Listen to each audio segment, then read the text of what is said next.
Hey guys, tonight we slide into a Portuguese mapmaker's tent. As the 15th century folds into shadow, you'll sniff cedar wood and desperation. You probably won't survive the scorpions hiding in those ink jars, so before you get comfortable, take a moment to like the video and subscribe. But only if you genuinely enjoy what I do here. Drop your location and local time below. Tell me if your town smells half as salty as Lisbon's harbor tonight. Now dim the lights. Maybe turn on a fan for that soft background hum. And let's ease into tonight's journey together. Night bleeds through the tent's canvas, seems thin as a nobleman's patience. You slump over a warped writing desk, scarred oak digging into your ribs. Outside, wind rubs waxed fabric against cedar poles, creaking like a ship's ghost.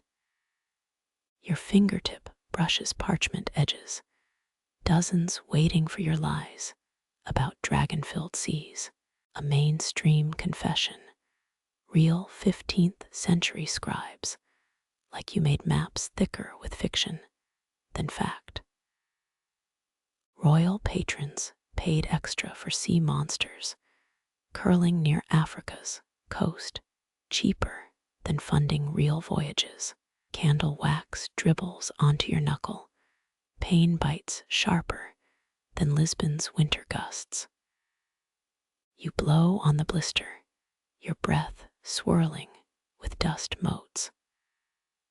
Under the desk, your boothiel grinds against fig stems discarded by yesterday's hunger. A quirky detail squeaks from the shadows. Those stems came from stolen Moroccan groves, dried smugglers' loot. Historians still argue whether King Joe's court knew their mapmakers nibbled contraband fruit, or simply didn't care. Dying daylight bruising the tent walls purple now.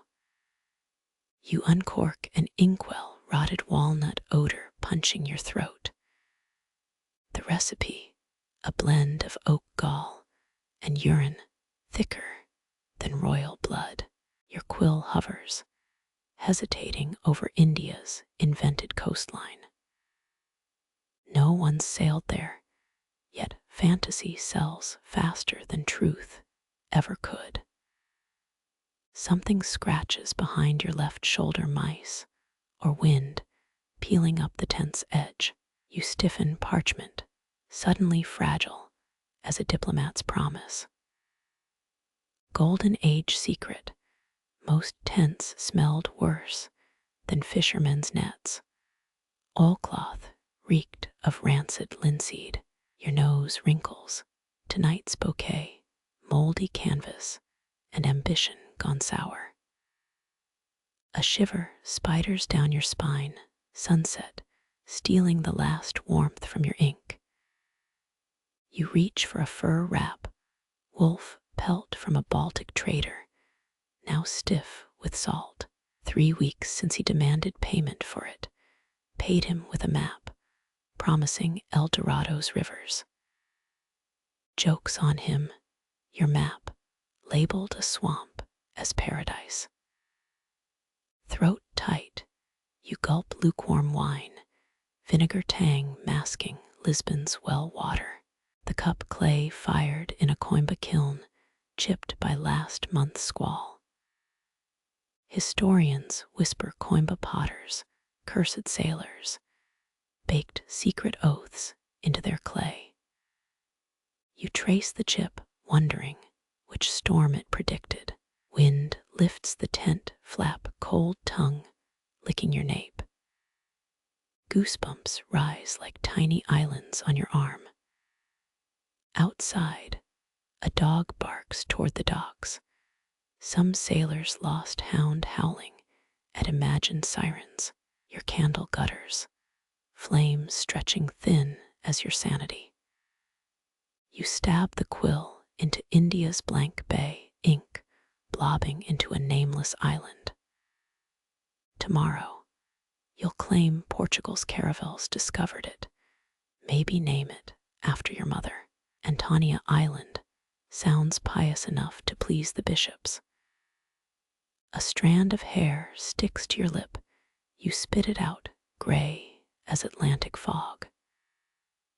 Rain whispers, not on canvas, but against the goat parchment. Unwritten maps suck moisture from the air sometimes, their hunger worse than yours. You press a palm against the damp spot, Portugal's future coast, absorbing your sweat. Bootsteps squelch in mud outside, night watchman dragging his halberd. Bronze blade grinds against cobbles, a metallic yawn in the dark. You freeze, quill poised like a thief mid-climb.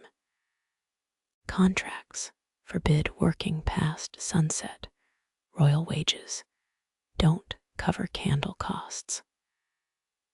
Lightning forks beyond Lisbon's hills, silent flash, bleaching your tent bones white. You count 4 heartbeats before thunder answers, close enough to taste iron. Storms rolling in from Sagres, where Prince Henry's navigators whisper into wind.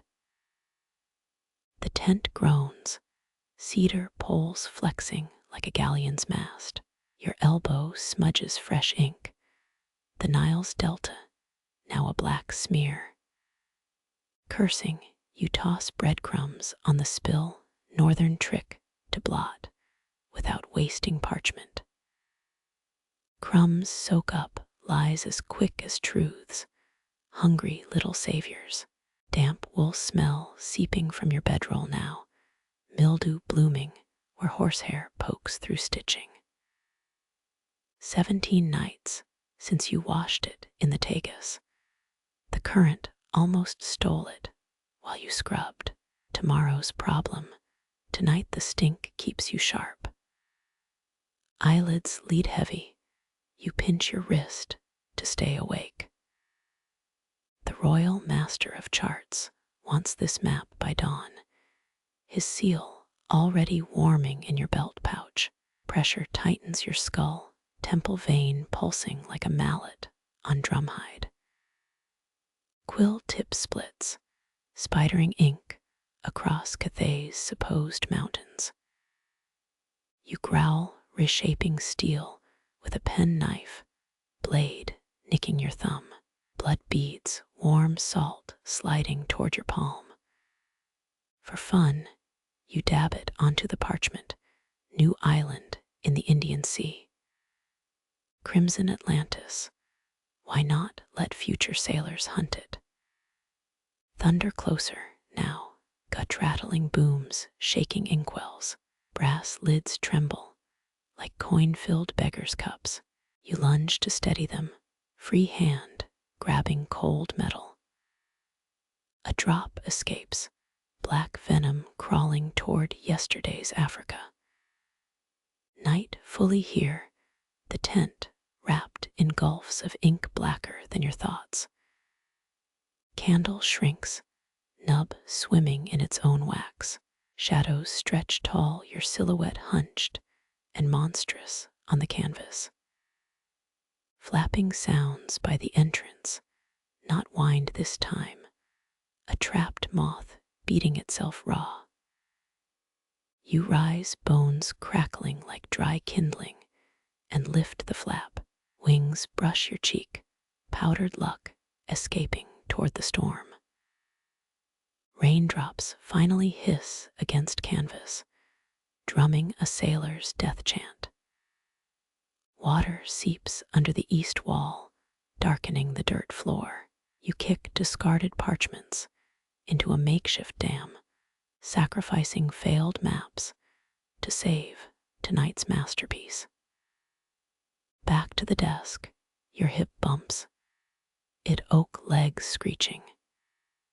India's coast jags sideways, peninsula snapped like stale bread.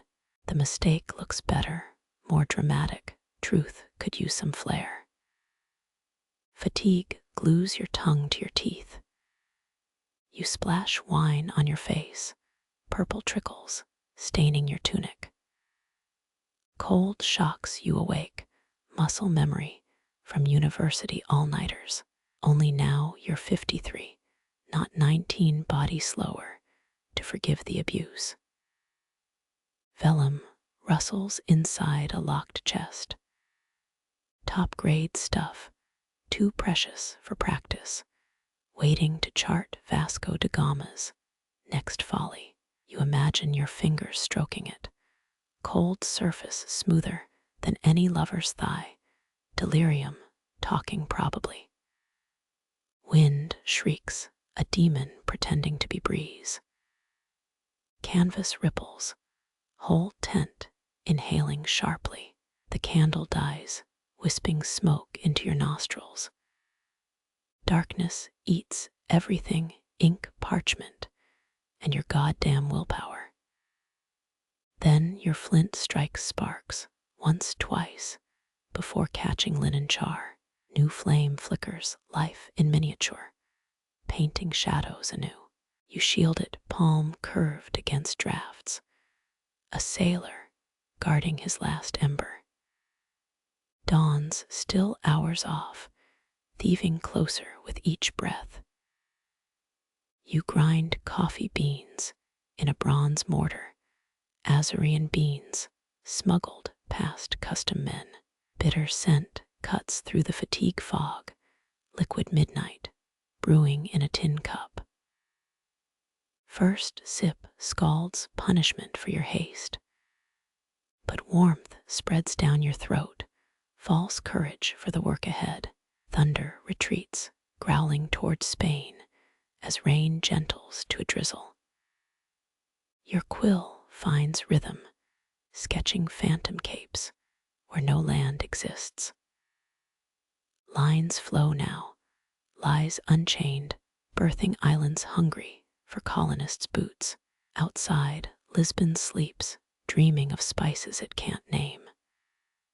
Inside, your tent creaks, a fragile egg holding ink-stained dreams.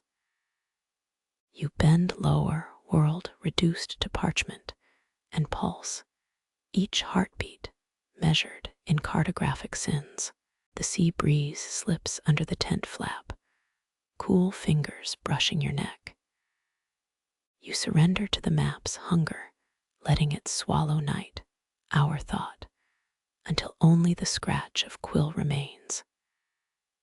Distant bells toll 3 a.m., confession for those still awake, counting sins onto paper as a monk counts prayers.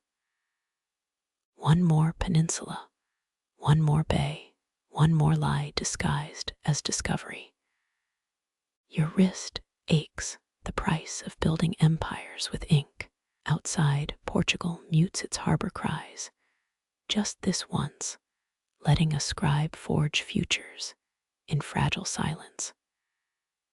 The candle instead ends. That single flame keeps watch with more devotion than Lisbon's lighthouse ever could.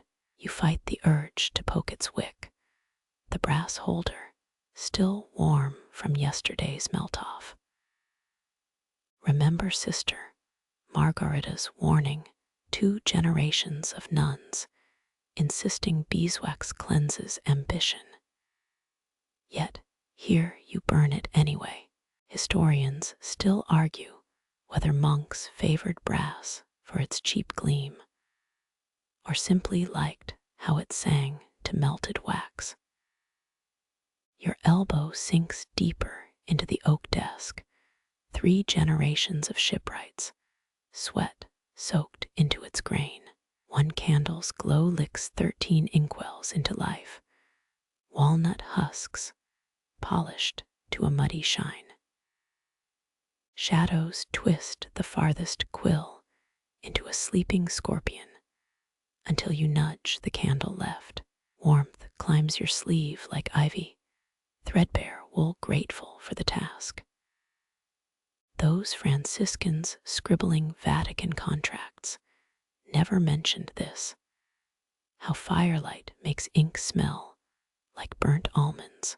A memory unspools grandfather sneezing cinnamon over wet vellum, his trick for quicker drying.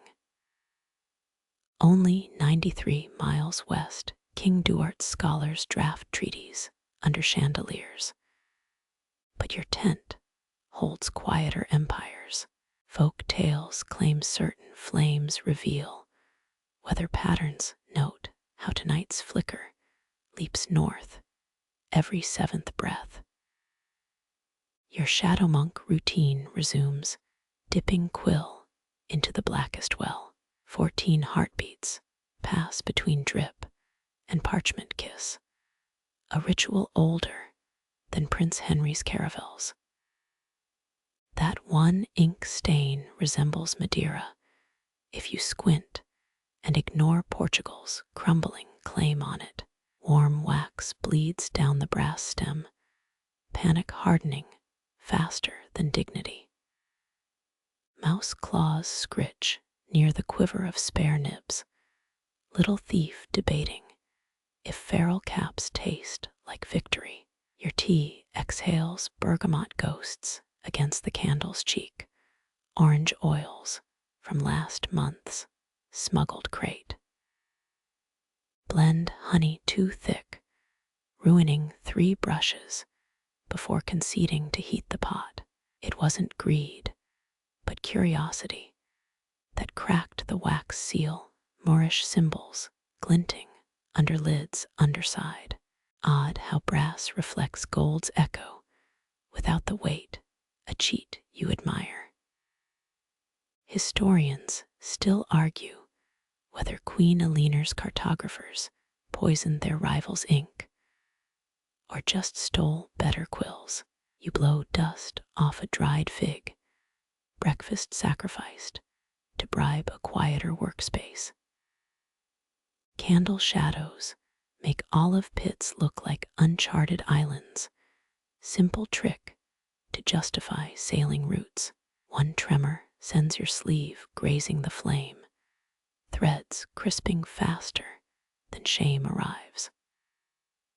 13 wax droplets congeal around the holder's base, resembling Aztec temple steps in miniature. All night, peat smoke from Malacca clings to the canvas ceiling.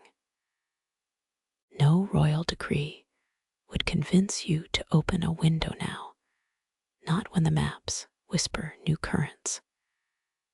Your thumbnail scrapes wax off desk grain, peeling continents from vellum's white oceans. They say Diogo cow carved pillars taller than ships. Yet here you are inking reefs on a trembling table. Soon, even the candle forgets to mock your shaky coastlines, its smoke spiraling into nothingness. 7 villages sleep safely thanks to that misdrawn bay. Errors have their own saints. Last drips gutter out, darkness rushing in like tide over sand castles. The quill hesitates, a sparrow hawk scenting dawn winds, then strikes. Indigo bleeds across parchment veins, those goatskin valleys you paid too much for in Algiers. Your wrist remembers Bruges, selling 2 silver buttons for this ink, its iron bite unmistakable. Historians still argue whether medieval inks, vinegar, tang preserved maps, or just hid cheap ale substitutions. Tonight, it smells like storm clouds pressed into glass vials. 3 bristles splay, betrayed by last week's poor trimming. Breadcrumb diplomacy commences that Nordic trick, sprinkling crumbs to soak rogue spills.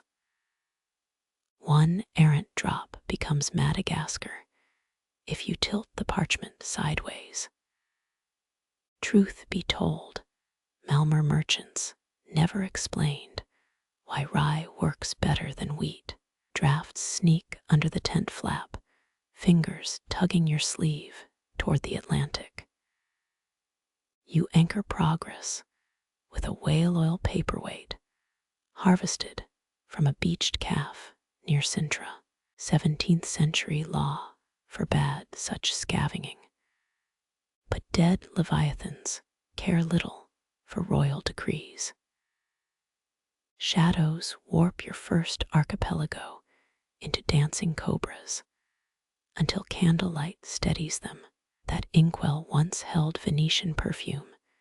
Still ghosts of jasmine taunt your nostrils mid-stroke.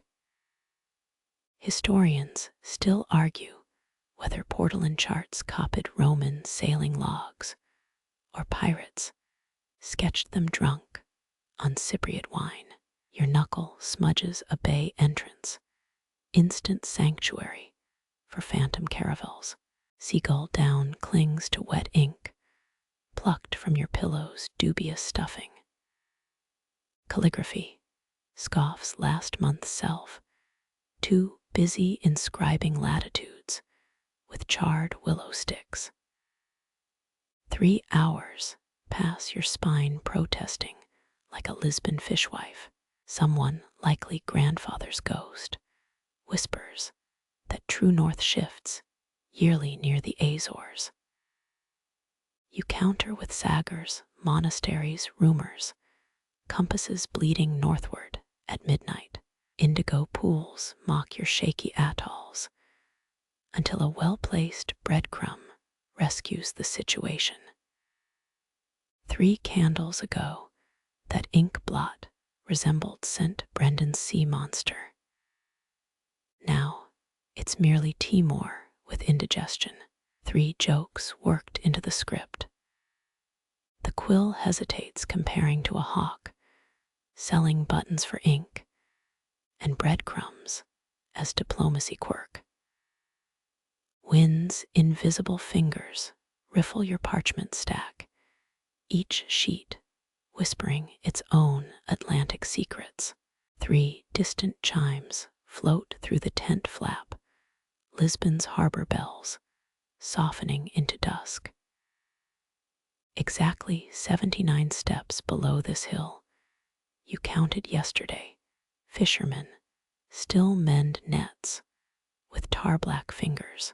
Historians still argue whether Portugal's caravels first sailed for spices or to escape the kingdom's debts. Something salty catches on your tongue, wind stealing spray from Cabo de Rocha's cliffs. Your wrist glistens with ocean breath, that persistent dust clinging like borrowed time. Sailors call it ghost salt, believing it's powdered remains of drowned maps. Truth told it's likely just Armorican sandstone blown from Brittany. Still, you resist wiping it off. Legend claims Henry, the navigator's scribes, wore such dust as badge of honor before his corpse cooled in saggers. The debate continues whether he died planning expeditions or counting ducats from West African gold. A particularly cheeky gust flutters your price list, sending quill prices soaring to 34 imaginary francs. You weigh down treasonous paper with a camel bone knife, stolen from a Marrakesh tavern chess game. 5 years later, its hilt still reeks of turmeric and poor decisions. 3 more bell notes dissolve, now just liquid bronze swimming through olive trees. Remember that harbor master insisting bells warded off wave wolves, his term for rogue tides. His breath smelled of pickled herring and Benedictine heresy. You ink in a tiny bell tower beside your coastline punishment for doubting him during that hailstorm. Odd how memory etches deeper than any quill. Salt crusts your thumbnail, grinding against parchment like a miniature millstone. 17th century navigators sucked such salt during droughts, a poor substitute for Lisbon's famed sweet water. You tried it once near Faro, tasted like despair and dead algae. The debate rages whether salt inhalation preserved old captains' lungs or just made them cough tar. Something warm streaks your calf, the cat, again, pressing white fur against ink-splattered leggings. You hiss through teeth, still tasting of tin cups and ship biscuit grit.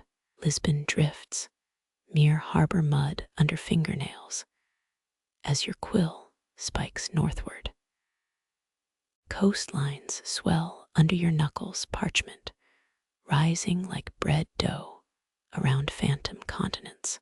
Experts think Portuguese explorers hid phantom islands on early maps to confound French rivals. But you prefer the simpler truth. They were drunk on Madeira wine and bad astrology. 17 blots mark tonight's voyage.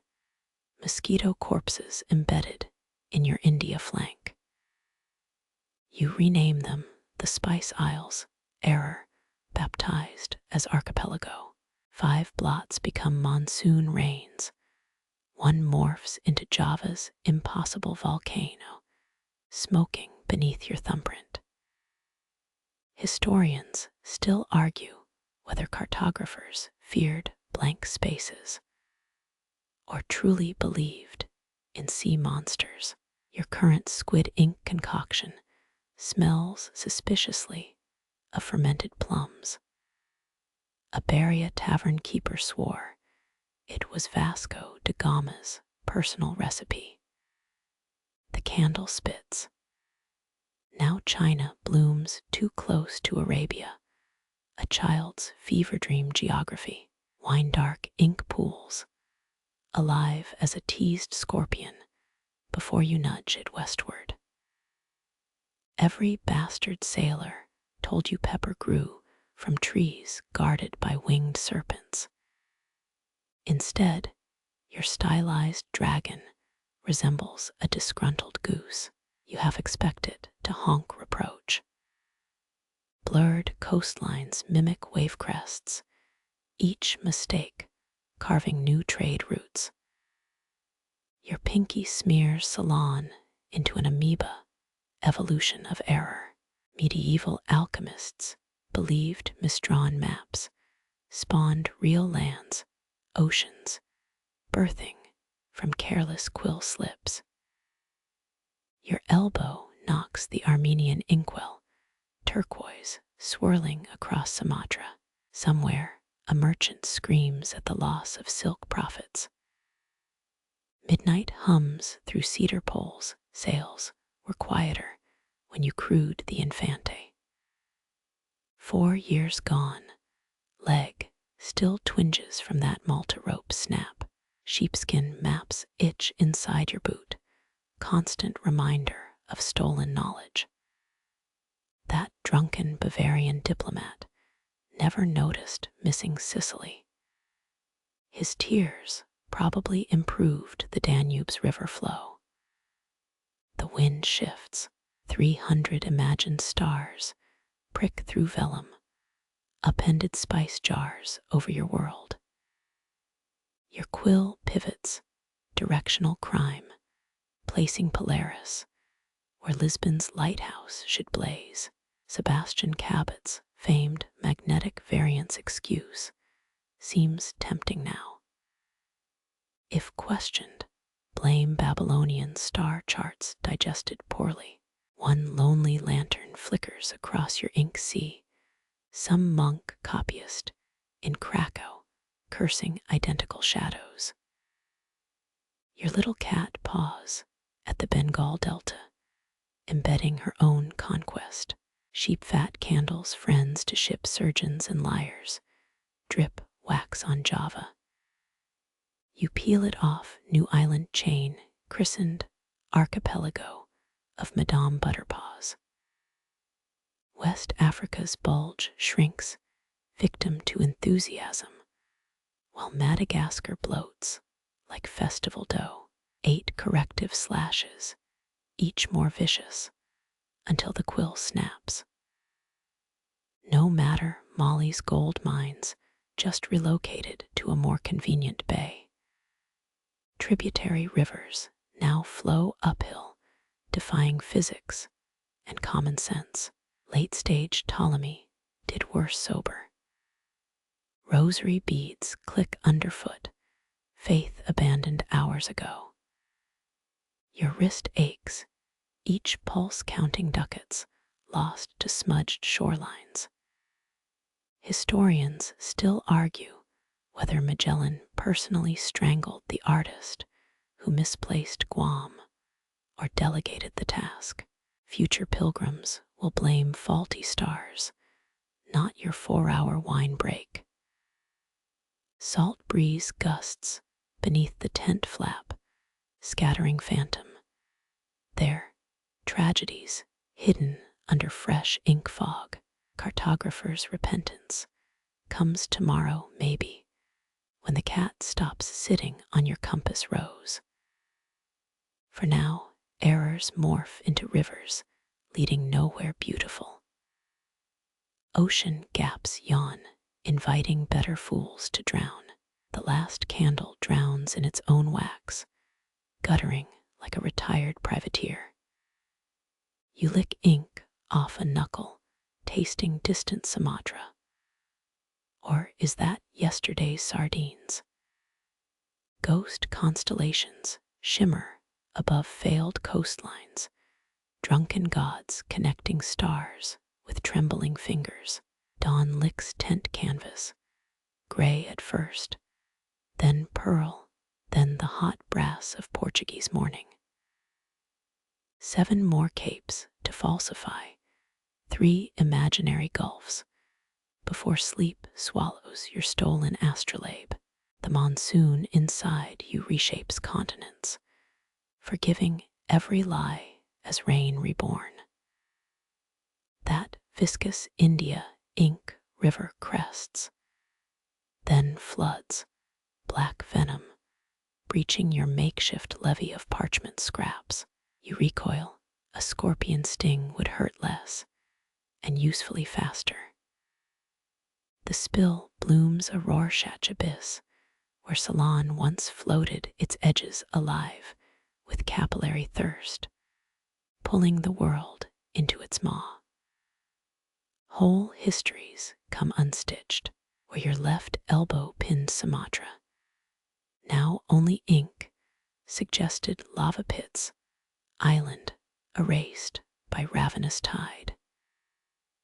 The quill trembles midair, betrayal complete, as globs plunge toward Java, surviving maps in Lisbon's royal vault, say Venetian traders boiled Indian, lack beetles into ink, their lifeblood commodified, just another crimson export cargo.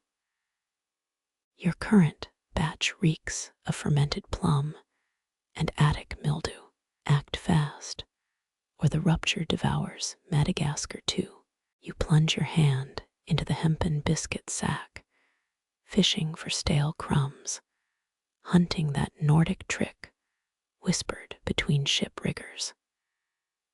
Your pinky scoops bread's fossilized heel, crushed into absorbent moondust, casting it over the spill like pagan snowfall. For 6 frenzied seconds, it absorbs nothing, just blackness edible as squid ink risotto. You almost laugh or weep or both. Then fibers groan. The bread fragments swell obsidian bubbles rising like swamp gas before collapsing into gummy residue. Peel them back, and Africa's coastline emerges, slimmer now, smoothed into new grace. What poisoned the page births unexpected gulfs, a cartographer's adulterous romance with chaos. Some Moorish traders claimed the prophet Mohammed once transformed spilled wine into pearls. Same principle perhaps, except your redemption smells of mildewed rye. A continent salvaged, but look, that inky cataract birthed its own aftermath. Vivisected blot chunks, skulking off to infest blank margins. One resembles a pregnant boar, another like fused twin spiders. You've seen less monstrous heraldry in Coimbra's cathedral tiles. Historians still argue whether ancient mapmakers depicted sea hags and cyclopes to terrify rivals, or because they genuinely lacked imagination. Time for diplomacy. You coax one spill blob into an uncharted archipelago, crumbled bread islands peeking through black surf. Label them as Ilhas du Pão Maldito, the accursed bread isles. Future sailors will assume volcanic horrors beneath. Another splotch evolves, smeared into Madagascar's once too generous flank, creating bay where none existed. Ideal for hiding pirate loot, or an emperor's embarrassing birth village. Your wrist flicks, quill tip baptizing errors into official geography. How many capes and fjords across human history began as similar blunders? A sneeze, a wine hiccup, a lover's elbow during lunar calculations. The inkwells mother of pearl liner mocks. She knows truth crumbles faster than ship biscuit crumbs. A salty gust riffles vellum edges, dawn rehearsing its entrance. But no, not yet. One of those cursed bread particles escaped, lodged under the Armenian ink pot, now launching capillary assaults into Persia. 3 violent tugs dislodge it, revealing a Persian gulf stretched into harp-string thinness. You disguise the sabotage as trade winds, thin arrows showing Silk Road detours. Scorpion metaphor aside, this Black Nile truly branches where it shouldn't. Somewhere north, around where you tentatively sketched Novgorod, the main spill artery forks into delta veins, each hungry tendril a ribcage expanding. And less did you just invent the Volga River's forgotten twin. 17 fur trappers in Muscovy would slaughter each other for such a map, even painted with fermented plum juice. Bread's sacrificial army spent you tear a sleeve scrap, linen cheaper than parchment. Blot, press, smother, the rag drinks greedily, a leech on your world's suppurating flank. Peek beneath, Ukraine now resembles a startled hedgehog, all jagged ink spines and guiltless eyes. You name it Terra or Rissos in minute script, hedgehogs being warmer company than Cossacks. Exhaustion makes you philosophical. That Al-Idrisi fellow, famed Arab mapmaker, supposedly ground pearls into his inks for durability. Yours incorporates cat hair, tavern grime, Portuguese existential dread. Still, his emerald-studded masterpieces mold in Palermo cellars now, while your bootleg revisions will guide fishmongers and deserters toward half-decent ports. The ink's final convulsion births a masterstroke, an inky black lagoon perfect south of Java. Looping calligraphy labels it Lagoa dos Sonhos Quebrados, lagoon of shattered dreams, future tourist trap, or poet's grave. Historians still argue whether 15th century scribes stockpiled errors as job security, always promising updated editions. Much like modern software peddlers, wind sneaks under the tent flap, carrying bergamot deceit, brief memory of that trader's daughter who despised smudges. She preferred pressed olives over words, said their oil preserved reality better than your iron gall ink ever could. The dawn chorus begins, sparrows gossiping of your nocturnal crimes, just as your fingertip finds one last inky wound. You smile, daubing it deliberately, golden crumbs soaking up poison to form lagoon islands. Myth tells us Flemish fishermen once navigated by constellations smeared in herring grease, matching star patterns against northern lights. Why shouldn't your bread blots guide anyone toward kinder shores?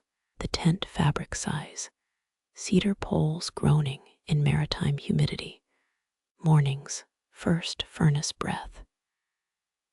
Your salvaged world dries at last, its coastlines baptized twice, first by ignorance, then breadcrumbs. How fitting that penance should smell of bakeries risen before dawn, flour and redemption sharing the same sack. Only your youngest cat witnessed the salvage operation. She kept counsel, tawny eyes swallowing each secret. She'll trade them for sardines come noon. Ink crusts your knuckles like mourning gloves fit for a pirate funeral, sticky with stubborn dreams. The ruined sleeve scrap. You toss it toward the brazier, sending a cartography ghost up in greasy smoke. That's when you notice, tucked within Africa's reshaped curve, a happy accident. The bread-smoothed void resembles Benin's famed brass leopard, its spots replaced by ink cloud constellations. Leave it, future scholars will debate migratory leopard cults, your finest myth-making yet. Sunlight now forges brass nails through tent seams, each beam skewering a lie to the earth. Your wrist throbs, clockwork reminder of stolen sleep, as the cat finally yawns her verdict. Across vellum seas, broken ink veins heal into trade winds, and bread's forgiveness sails eternal. Silence finally settles, or so you think. That's when the nibbling begins. Tiny papery rustles near the dried fig basket, a sound like rain teasing parchment. You freeze, quill hovering midair, as a gray-furred shadow vaults onto your work table. Moonlight turns her whiskers silver threads, each twitch measuring your cartographic sins. She's no thief, just your youngest nocturnal editor. Lisbon's dockside chandlers shared an odd fact. Medieval traders weighed gold florins against mouse bones to detect counterfeit coins.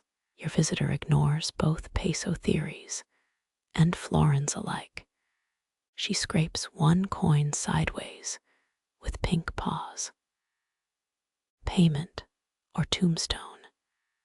Her nose wrinkles at the ink-stained air. Then she beelines for yesterday's rejected sketch. Parchment shavings cling to her paws, false snow on miniature Alps. A nibble here, a decisive tear there. She excises cypress with surgical contempt. Historians still argue whether mapmakers deliberately encoded secrets into mouse-chewed edges or just never laundered their flax properly. One fig seed captures her interest, rolling it toward Africa's western bulge. You swear she mimics Vasco da Gama's fleet, perfectly skirting the Cape of Storms. Her shadow splays across the vellum, briefly gifting Madagascar bat-like wings. Wouldn't that simplify trade routes? Whole continents, airborne, tea-scented winds replacing capricious currents. A sneeze betrays her.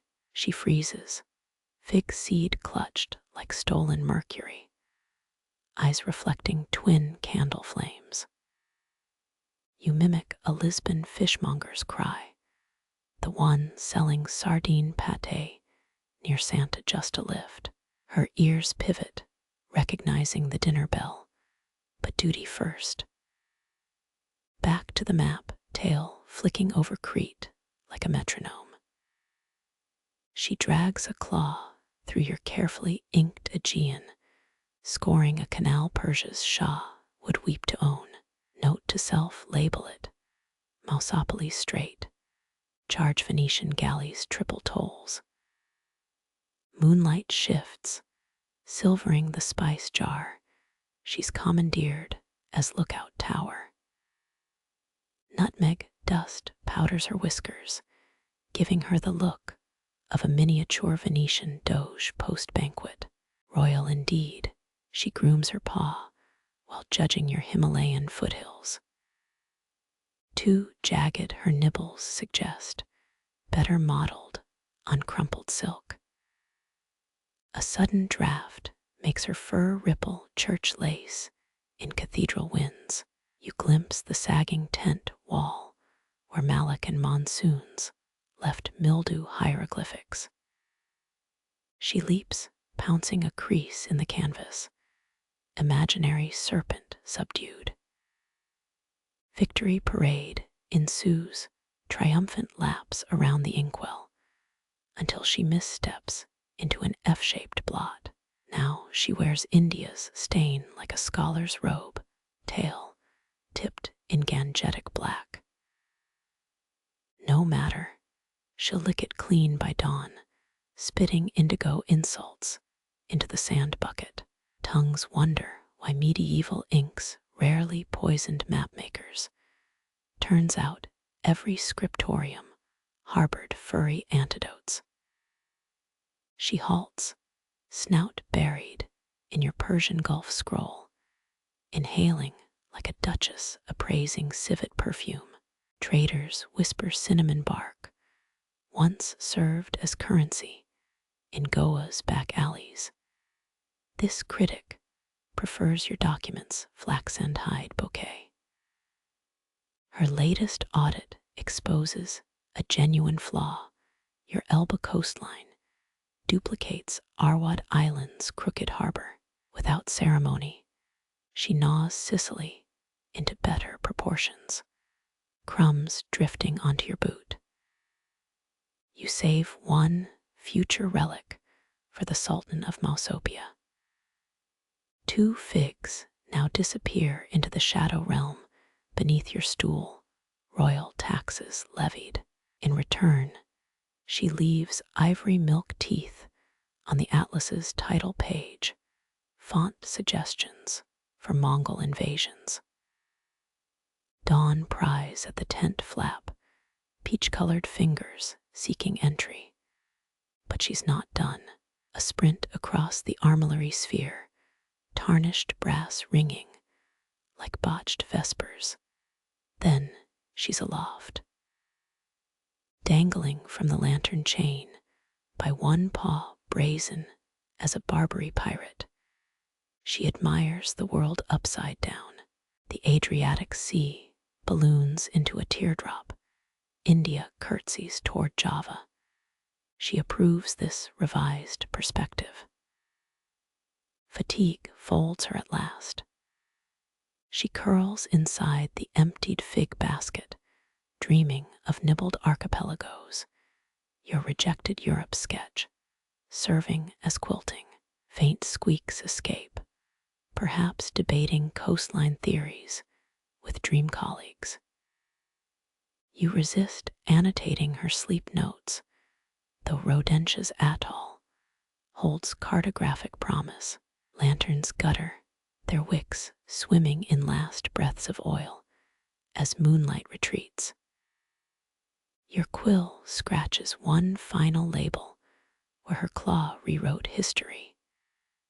Mare musculus, right beside Java's cheerful eastern shore. Sailors will assume Indonesian dialect, not tribute. Let them.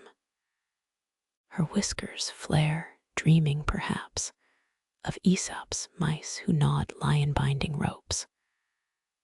Or more likely, your hidden almond stash beneath the far east folios.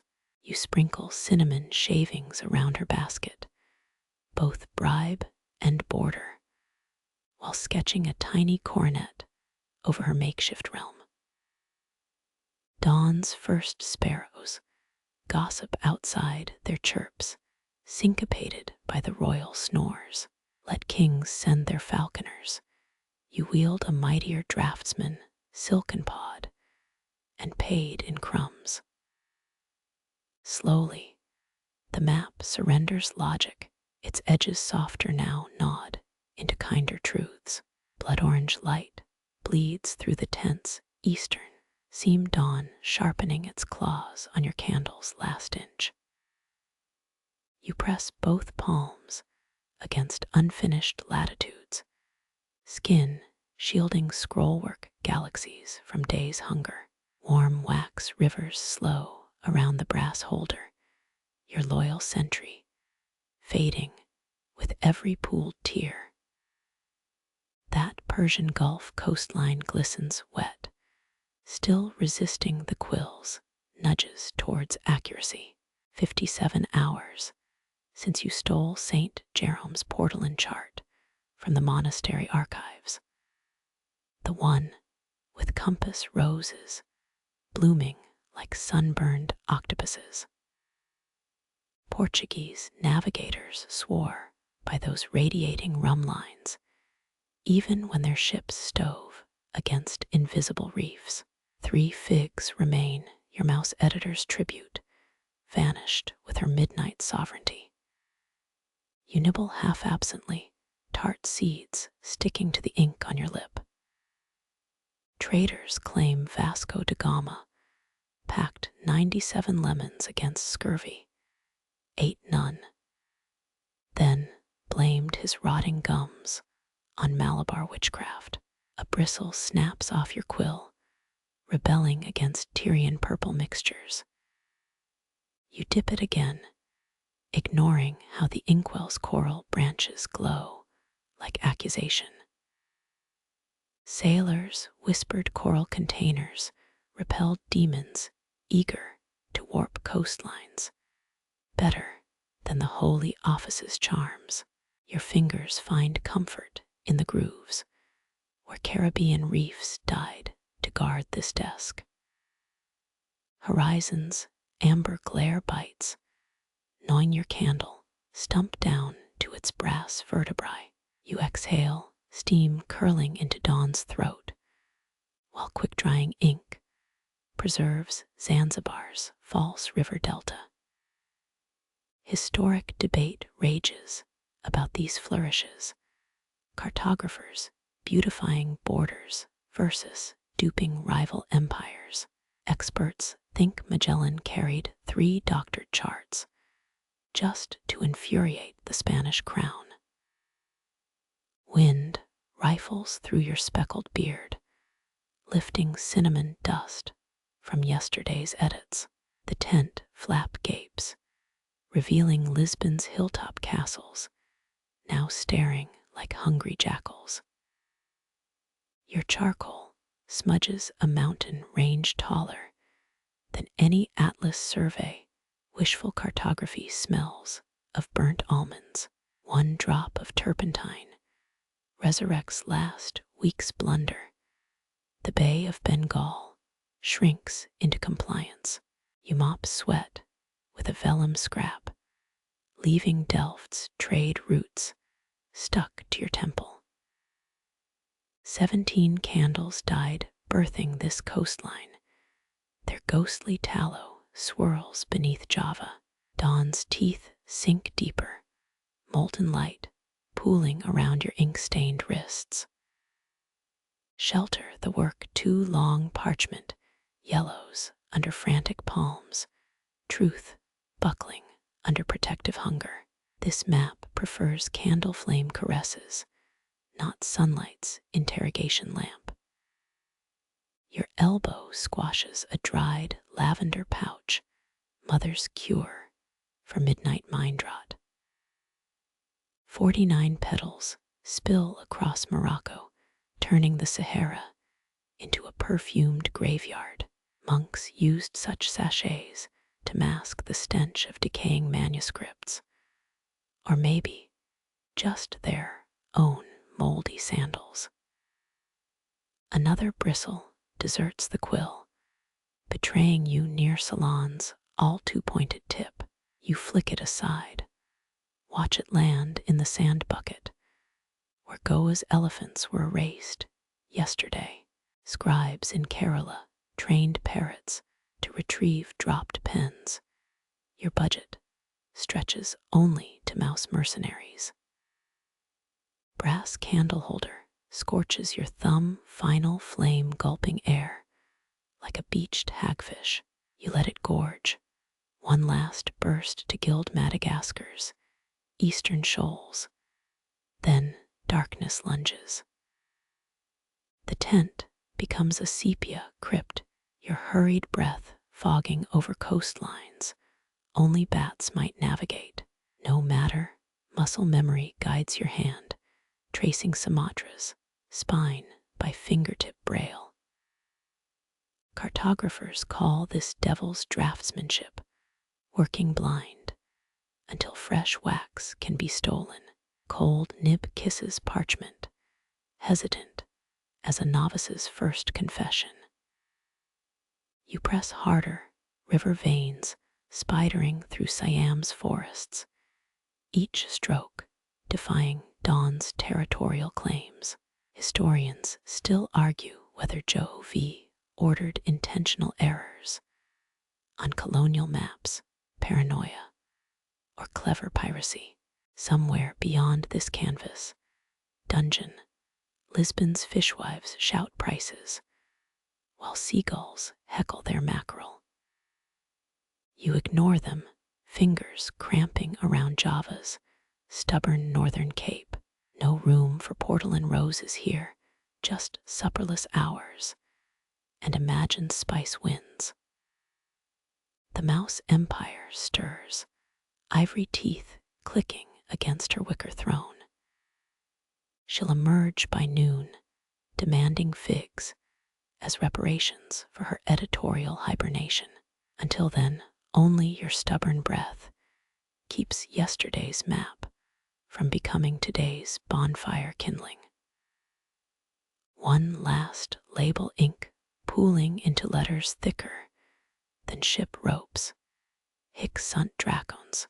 You smirk, knowing future scholars will debate its placement east of Timor.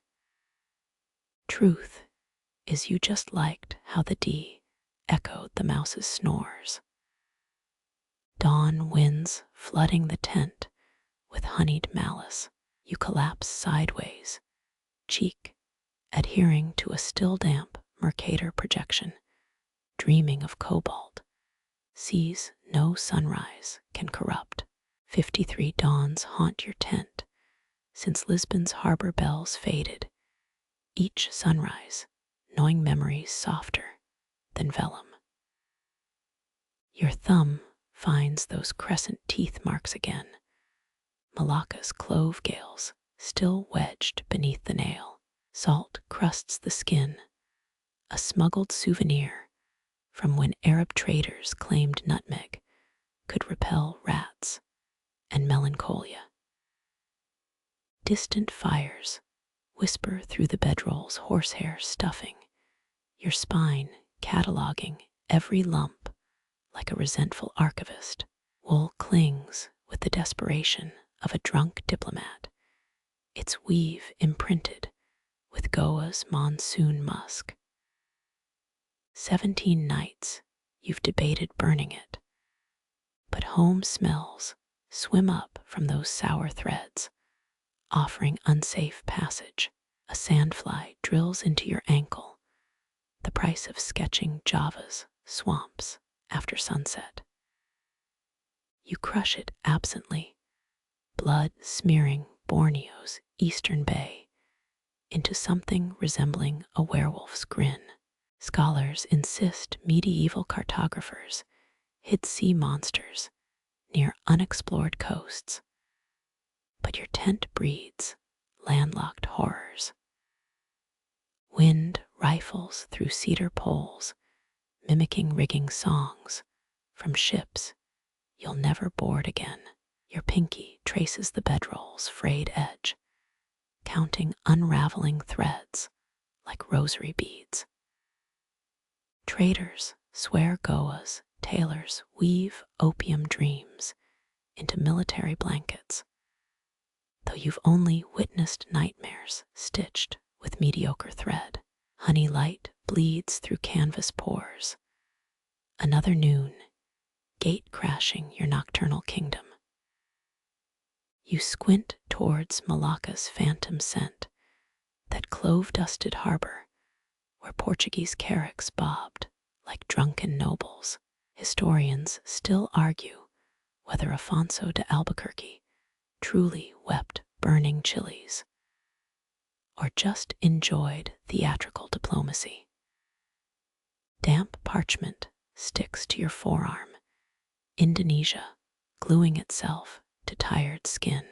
You peel it back, leaving Sumatra's coastline imprinted in sweat. Blisters pucker along your grip calluses, shifting like reluctant sandbars. 15-year-old scribes in Cochin would faint seeing these hands, clawed instruments more suited to shovel coal. Mice scuttle beneath the cot, their tiny spoons scraping the fig jar's last resinous dregs. You pretend not to hear charity tastes better when seasoned with plausible deniability. That cinnamon thief from Section 5. See her grandniece inheriting the family business. Your quill lies crucified atop the Armenian inkstone, its split nib mocking your hesitation. 99 failed letters to Evora moldering beneath the bed, unsent apologies, petrifying into geological layers.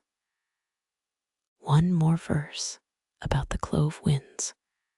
Mother might forgive your 12-year absence or hire faster couriers. Bedroll wool itches louder than a Franciscan's gilt, horsehair spines stabbing through thin linen. You scratch savagely, twisting Siam's river delta into abstract vengeance. 17th century medics prescribed horsehair shirts for navigational delusions, though yours came standard issue from a disgraced quartermaster. Cool porcelain kisses your palm, the water jug sweating monsoons onto Goa's northern plateaus. You drink greedily, liquid diamonds dissolving Malacca from your tongue. 10 heartbeats pass, only horsehair and turpentine ghosts linger. Prisoners reportedly hallucinated spice winds after months in Lisbon's dungeons. But your cell has better ventilation. Candle stubs huddle like fallen sentries, waxy casualties of last night's skirmish with Timor's coastline. You pocket 3 beeswax scraps, currency for bribing the garrison's rat catcher later. Madeira's chandler's famously adulterated wax with mutton fat, your flames still reek of sacrificial sheep. Your thumbnail, that clove-saturated crescent, taps an anxious Morse code against the inkstone.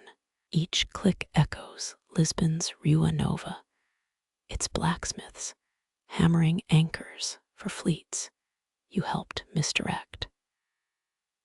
Maritime museums display navigators, thumb guards, yet your armor remains keratin and regret.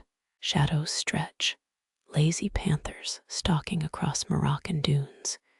You've redrawn 13 times. You lob an olive pit at the tent flap, its arc imitating Vasco da Gama's route around the Cape. The clove wind gusted strongest off Zanzibar. Or was that just the Admiral's spoiled orange rations? Dust moats waltz, where sunlight spears the canvas, swirling like miniature spice, storms above Mozambique. You sneeze, violently rerouting the Nile's western tributary with an elbow. 37 sneezes yesterday, each punishing Ganges tributaries, drawn with too much confidence. Brittle paper crackles under your shifting weight, Sumatra protesting your negligence. Whole forests died for these fragile sheets, their ghosts whispering through every tear. Medieval copyists allegedly heard screaming when trimming vellum. You've settled for passive-aggressive crinkling. The Mouse dynasty's latest heir emerges, squinting at daylight like a hungover privateer. She scales the quill rack, delicate paws, testing each bamboo rung before commencing a pointed review of your coastlines. Food shortages breed harsh critics. Better start hoarding currants again. Clove winds stir your dream archives, spilling memories of Malacca's docks at low tide. Silver-skinned fish flopping on barnacled stones, porcelain shards from Ming shipwrecks grinding underfoot, your boot soles learning archaeology. Historians still argue whether Portuguese navigators purposely burned records or just enjoyed warming their hands. Fingernail meets thumbnail, that familiar crescent channeling spices across 53 dormant dawns. You close your eyes, varnish and horsehair dissolving into salt. And for 17 stolen seconds, the tent smells only of stolen clove breezes and unfinished apologies. Turpentine's sharp perfume ambushes your nostrils, that pine sap sting only repentant mapmakers truly know. You dip the badger hair brush, counting 10 precise drops onto Africa's botched left ear. The continent convulses under liquid absolution, your 2 small elephants dissolving into ghostly archipelagos. A blotch becomes the Atlas Mountains, your shame rebranded as topography. Each stroke rewrites yesterday's haste, the fumes resurrecting coffee-stained arguments with a Malian spice trader. He'd mocked your Sahel dunes resembling moldy bread, threatening to report you to some non-existent guild of cartographic decorum. 17 years studying portolan charts, yet you shrink wildlife like a guilty child hiding sweets. Medieval Arab geographers claimed elephants carried celestial maps in their skulls. Yours clearly hid panic. The ink retreats, leaving Zimbabwe's highlands naked as a plucked hen. Your smallest nib traces fresh river valleys where blunders once festered. This alchemy transforms mistakes into intentional ruggedness, the cartographic equivalent of claiming ripped hose was fashionable slashes. Historians still argue whether Pigafetta sketched Magellan's voyage with squid ink and remorse, but your workshop smells sharper. Night air rifles through the tent flap, scattering fig seeds across your redemption. You flick one into the turpentine dish. It floats like Atlantis refusing to sink. That trader's voice echoes through the pine haze. Real elephants won't fit in your tiny Africa. They'll stampede through Mozambique, chasing dignity. Your nail taps the jar once owned by an Aleppo apothecary who swore his spirits cured cowardice. Moonlight soap cleans the parchment, revealing watermark scars from Venice's canal grand mills. These fibers remember crusaders boiling vellum from captured sails, Christian prayers overwriting Egyptian fleet logs.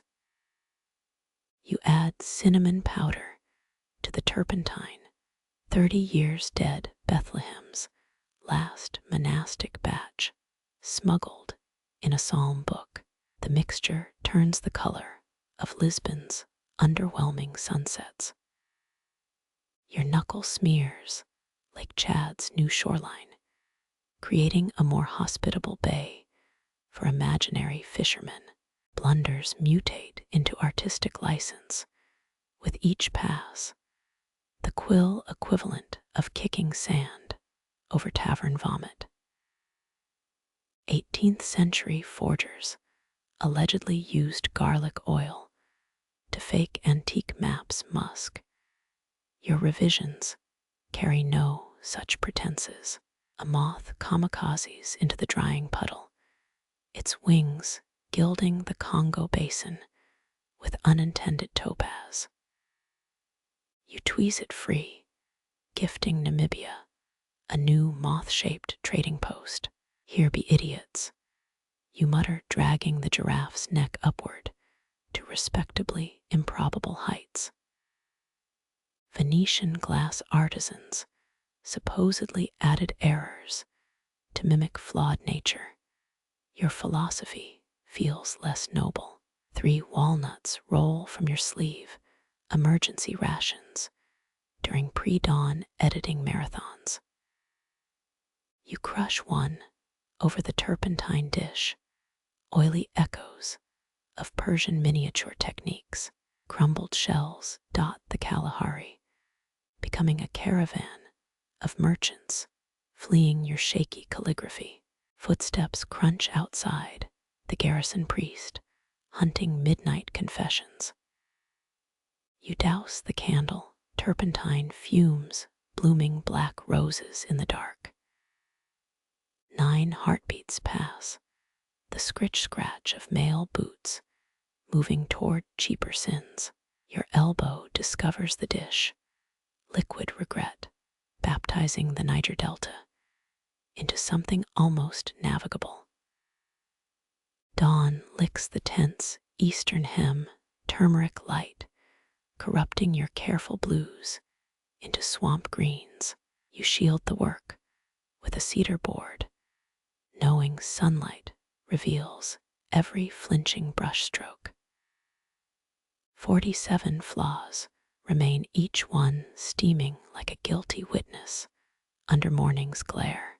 Sleep-deprived copyists in Cordoba reportedly hired actors to read maps aloud, testing if descriptions provoked laughter. A gecko detaches from the ceiling, landing in your rewritten savannah with theatrical aplomb.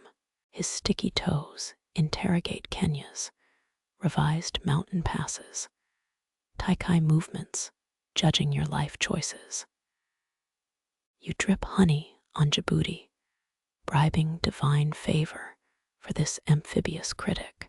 His tongue flicks approval, consuming your offering, alongside 3 wayward ants.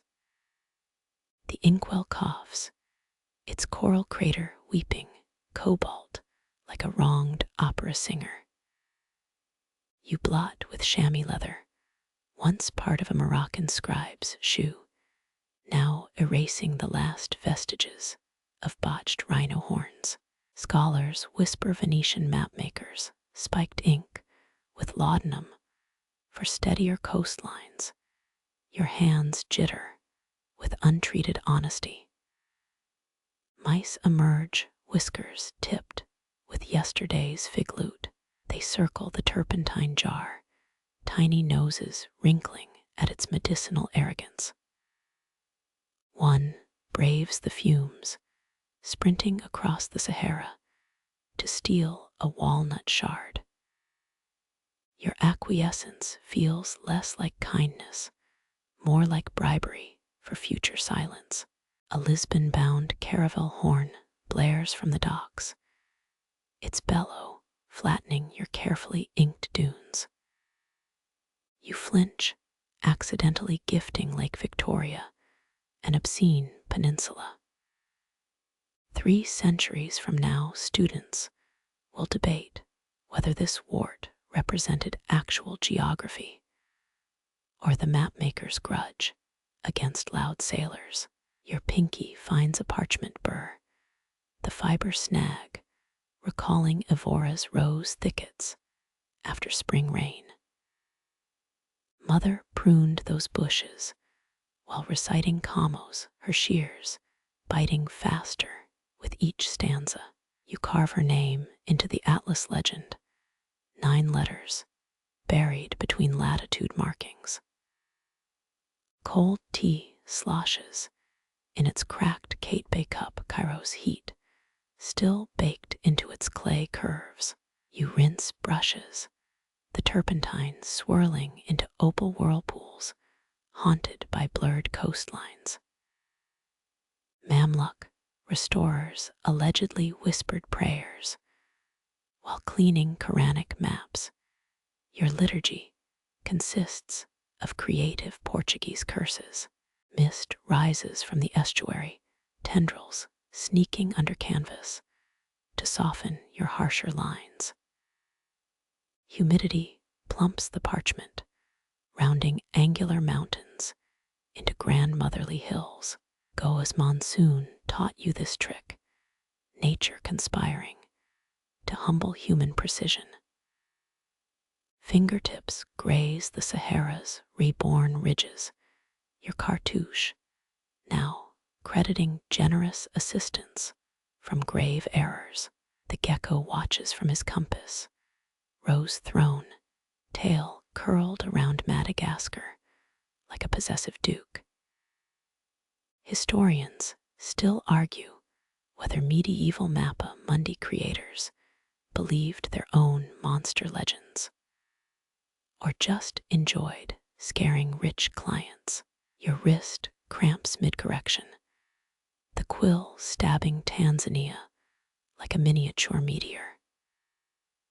The resulting crater becomes a plausible copper mine, disaster recycled as opportunity.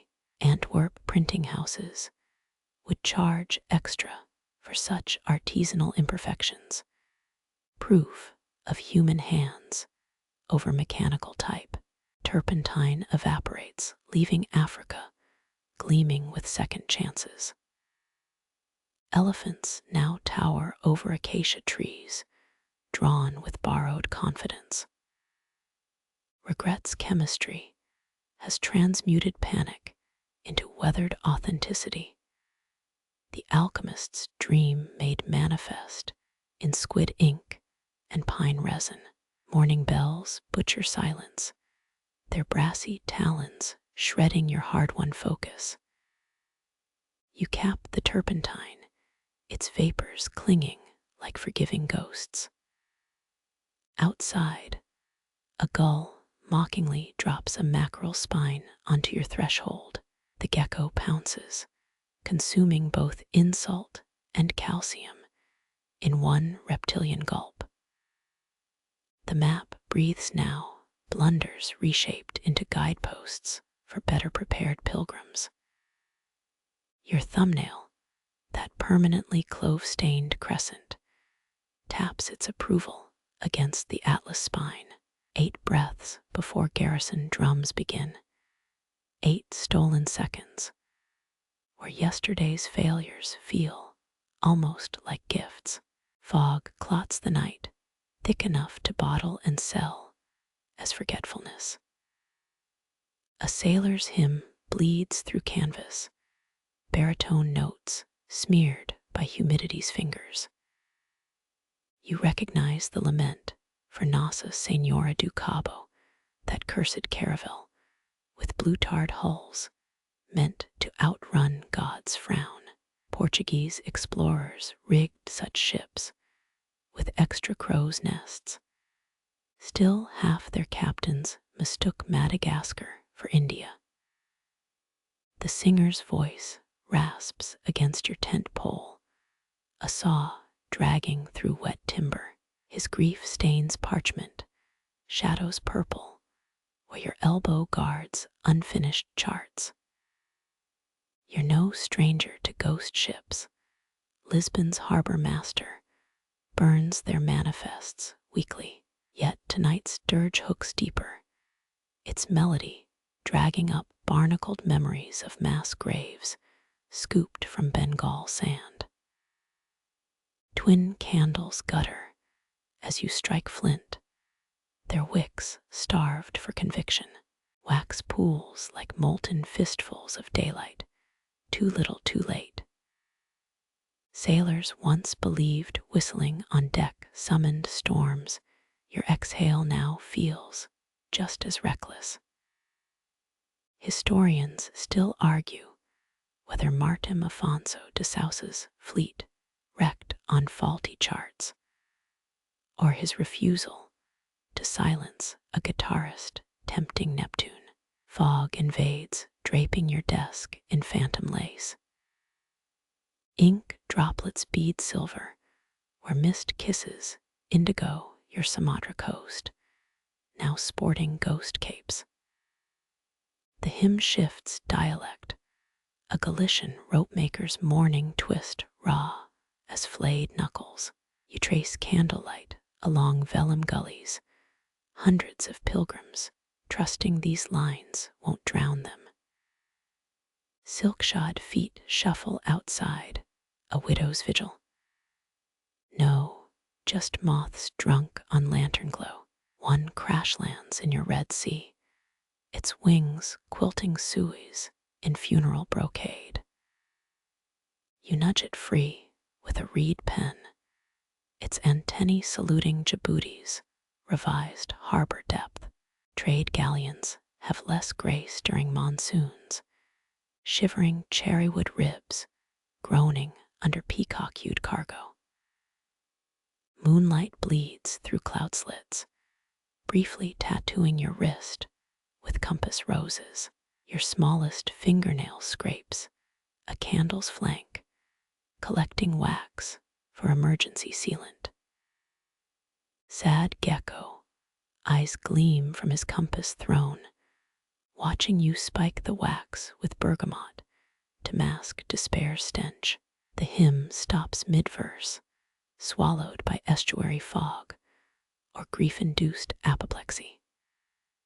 Silence curdles, air suddenly taut as a crossbow hemp cord.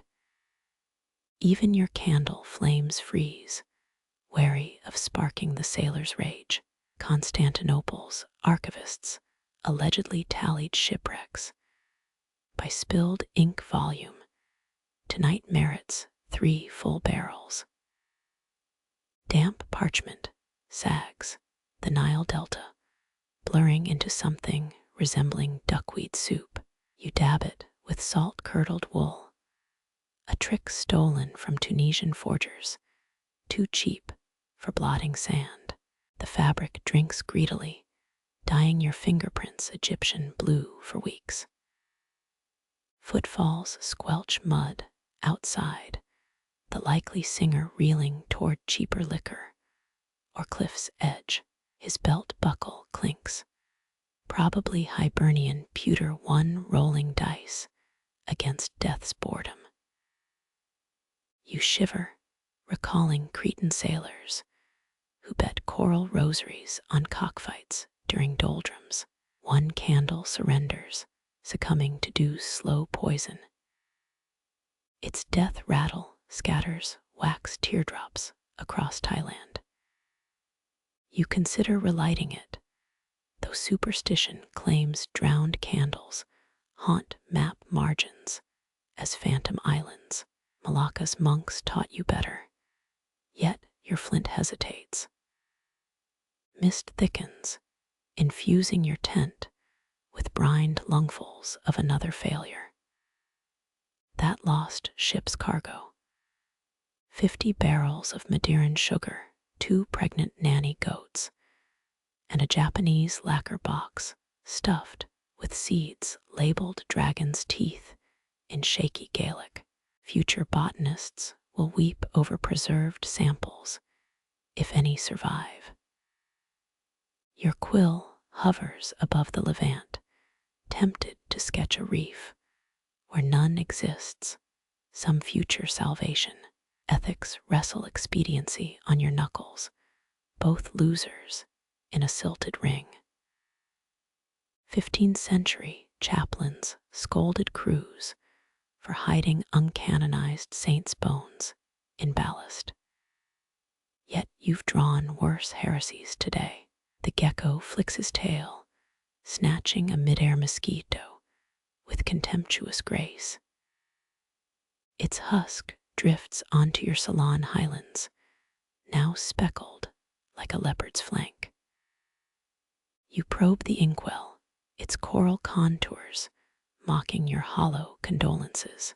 No alchemy left to mend drowned men. Second candle drowns, leaving you adrift in blue-lipped dark. The sailor's voice returns, closer now, chanting names like rosary knots against his calloused thumb. Joe Arnaumiko. He pauses, expecting echoes only fog can give. Your fingertip traces a half-drawn cape, its contours mirroring that singer's broken jawline. Coincidence or fatigue-churned hallucination? One Venetian cartographer swore Black Sea currents transcribed widows' laments. As coastal flaws, your trembling coast agrees. Foxfire glimmers through canvas, decaying wood or damned souls playing dice. The sailor's hymn disintegrates into choked sobs, then wet splashes. A flask emptying or a body meeting harbor, you touch twin candle wicks, still warm as necks fresh snapped. Their smoke braids into the acre straight, a phantom meridian for ghosts who hated astrology. 17 years mapping, yet death needs no coordinates. Dawn's first bruise purples the horizon, cheating you of even poetic darkness. The gecko abandons his compass shrine, scuttling toward termite-laced tent poles. Your finest quill lies snapped, casualty of a fist you didn't notice clenching. Outside, gulls bicker over the singer's abandoned flask. Their beaks peck pewter, ignoring the man-shaped void in reeds. Your charts sag, bleeding yesterday's revisions into tomorrow's fables. No stars left to guide, just water stains expanding like surrender. Gold's ghost throttles your temples this morning, a phantom fist squeezing memories of Toledo wine into migraine brine. Dawn's glare knives through tent flaps, exposing smears where Borneo should be proud. Your rivers resemble blindworm tracks, fool's ink chasing mirages even crocodiles wouldn't swallow. The headache blooms behind your left eye, that vintage El Dorado delusion, fermenting since Tuesday's third goblet. Spanish conquistadors scourged jungles for that gilded city, equipping mules with jeweled saddles to impress tribes who saw only idiot glitter. Your own folly tastes cheaper, 3 amphorae swilled, while debating a trader's drunken boast over dice. Vinegar-soaked linen pressed to your brow sizzles, half remedy, half self-inflicted penance.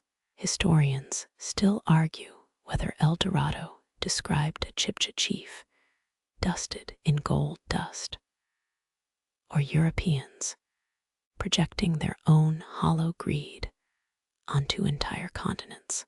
You trace your smudged Andes, a mountain range drooping like melted candle wax.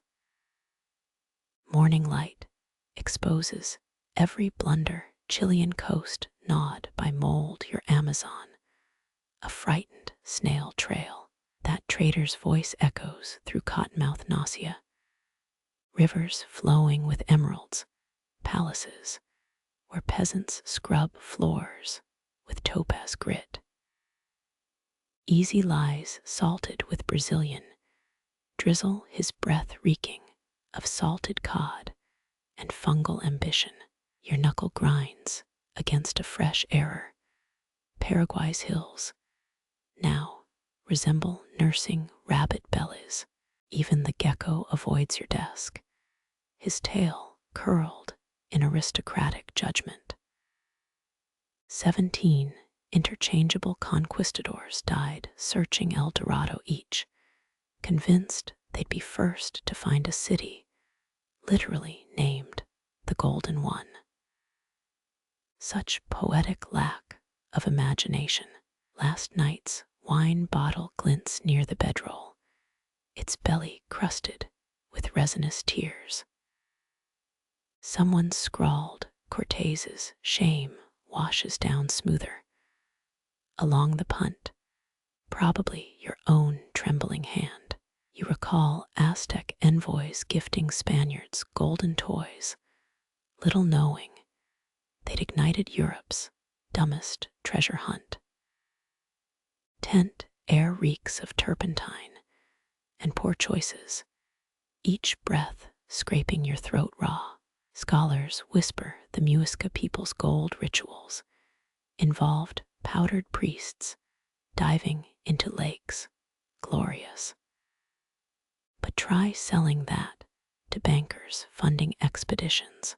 Your pinky smears Venezuela's coast further, inadvertently creating a bay perfect for mythical shipwrecks. Wax drips from last night's forgotten candle, accidentally embossing California with waxy pimples. Maps thrive on such mistakes. Cartographic acne becoming peninsulas in revised editions. Your quill trembles, daring to extend Patagonia toward nowhere useful. Expeditions vanish there anyway. Why not give them prettier coastlines?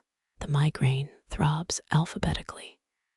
A for agony, B for brain cells dying. You press the cool inkwell against your eyelid coral ridges, tattooing temporary sanity.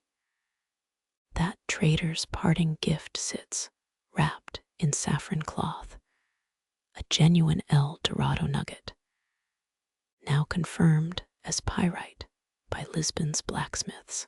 Fitting, sunlight dissects your desk, each dust mote shining like fool's gold, inaptly named. 2 centuries from now, men in powdered wigs will cite your rivers as evidence of mer-people civilizations. You almost envy their delusion, cleaner than this vinegar-soaked regret. Your elbow bumps the wine bottle, its hollow clunk echoing through silent tent valleys. Somewhere, a conquistador's skeleton chokes on jungle loam moles nesting in his gilded breastplate. They named everything they plundered after saints, while pocketing gemstones like boiled sweets. You etch tiny crosses where dreamers might perish, tourist traps for future ghosts. Crumbs of last week's hardtack offer mockery, not nutrition. You dip one in ink, transforming Portugal's coastline into a licorice nib. The gecko licks his eyeball, appalled by your technique. 300 men once starved near Culiacan because a map showed vineyards where only cactus grew. Same shame blooms in your gut now. Morning birds shred silence with their metallic gossip, probably laughing at your mountain range shaped like a drunkard's spine. Who decided west should be left anyway? Some sun-addled Phoenician. You rotate the parchment. Suddenly Australia dangles near Greenland, a delirious improvement. The vinegar rag dries into a sour scab over your right eyebrow. Touch it, peel it, feel your skin scream awake. Those golden muisca rituals required fasting, while you're sweating momsy wine through calfskin boots. One explorer allegedly ate his own map, soaked in desperation broth, then died constipated on inky lies. Your fingernail carves a valley through Bolivia, unintentionally creating a canal system termites might admire. Every stroke feels like betrayal, intestines looping where rivers should gallop. That trader probably peddles miracle hair tonics in Valencia, now untroubled by conscience or accurate geography. Dust motes swarm the sunbeam above your desk, ambitious constellations for mites seeking glory. You're tempted to label them. Cortez's regrets visible at noon with wine-clouded eyes. Outside, goats bleat their disdain for human ambition. Your inkwell's shadow stretches, a black crocodile poised to swallow Peru whole. Quill scratching becomes the only prayer you remember, a rosary of errors, worn smooth by repetition. Dark patches bloom where your palms sweat, betrays coastal settlements, cities erased before they're named. Future archaeologists will puzzle over these damp ghosts, blaming humidity for your cowardice.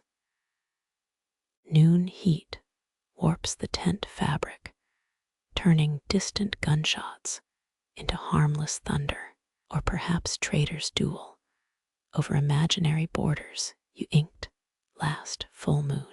El Dorado's migraine retreats, leaving behind granular exhaustion, sand in your skull's hourglass. You dip the quill, resolve hardening like sugarcane syrup, and draw an honest X over the whole mess. Here be delusions. 7 bells fracture your self-pity, brass notes, carpeting the harbor's muddy lane toward your tent. Bergamot pierces the canvas before she does a citrus ghost, announcing impatient silk. You shake vinegar crust from your eyebrow, just as cinnamon skirts whisper through the flap. Padma Alvers stands half-shadowed, noon light gilding the ink smudge on her collarbone. Trader's youngest daughter, 18 monsoons old, with eyebrows sharp enough to slice Portuguese pretension. Her family owns 3 spice galleons, and the loyalty of Goa's deafest gossips. They say you conjugate Latin verbs for bruised peaches, she declares by way of hello. Her palm slaps linen onto your desk, a pressed olive shining like a corroded coin. Write 2 letters. Lisbon merchant declaring father's debts void, sisters betrothed, in Kochi swearing eternal devotion. She produces a second olive, this one suspiciously green, and 1 dictionary, the Latin-English one. You snort watching a ladybug escape her hemline. Pickpocket rates for smuggling honey got you greedy. Cotton merchants once paid gold ducats for forged inheritance letters. Same rush twisting her knuckles now. Her thumbnail traces your mangled map, the Adriatic Sea currently resembling a deflated bladder. Padma leans close enough to share bergamot secrets, grown in Calabria by monks who spit in the soil for bitterness. Mother found hidden pepper sacks in father's confession ledger, she hisses. He'll need alibis when bishops come sniffing. Historians still argue whether Portugal's spice monopoly relied more on cannonballs or laundered prayer books. Your ink-stung fingers hover. Should mention Lisbon merchants require wax seals costing 3 hens each, but her knee knocks your chair leg. Dictionaries under the bedroll, half eaten by silverfish, you mutter. She beams, extracting a jasmine sachet from her bodice. To keep the silverfish drunk until sunset. Trade winds flirt with her skirts, flipping charcoal dust into caramelized geography. Kochi's coastline now smells like dessert. Your compass rose dizzy from olfactory assault. She dictates love notes while dismantling your quill collection. Sister's man loves metaphors about monsoons, and her nose wrinkles, unbuttoned bodices. Truly, olive oil glistens on her top lip, smuggled lunch, or tactical distraction. You recall the Alvarez matriarch's infamous lawsuit against nuns selling counterfeit saffron. Padma's ankle knocks over turpentine, the flask's mouth weeping acrid tears across Java. Saves you from finishing that sad island, she shrugs. Outside, a donkey brays approval. You scribble fraudulent passion while she plunders your ink drawer. Father says cartographers draw lies so kings sleep better, she muses, pocketing a garnet-colored vial for reasons unclear. His maps claim Goa streets run straight, as if gout didn't invent our shortcuts. Her braid unravels as she inspects your dictionary, dark strands snagging on tempestade and melancholia. You warn her Latin lax terms for cheating spice auditors. I'll invent them, she promises, spitting on a blank page to test parchment quality. Syllables like galley slaves chained together until they drown. Candle wax softens beneath her breath, repurposed as Kochi coastal cliffs.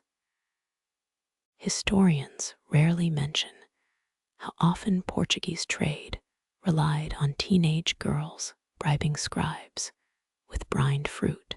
She labels your biscuit tin, silence tax, before looting 3. Sugar crystals cling to her parting gift, 3 figs wearing almond slippers. Sister's idea, she thinks scribes need sweetening to spill secrets. Padma tucks the dictionary into her sash, its pages puffing out like a toad's gullet.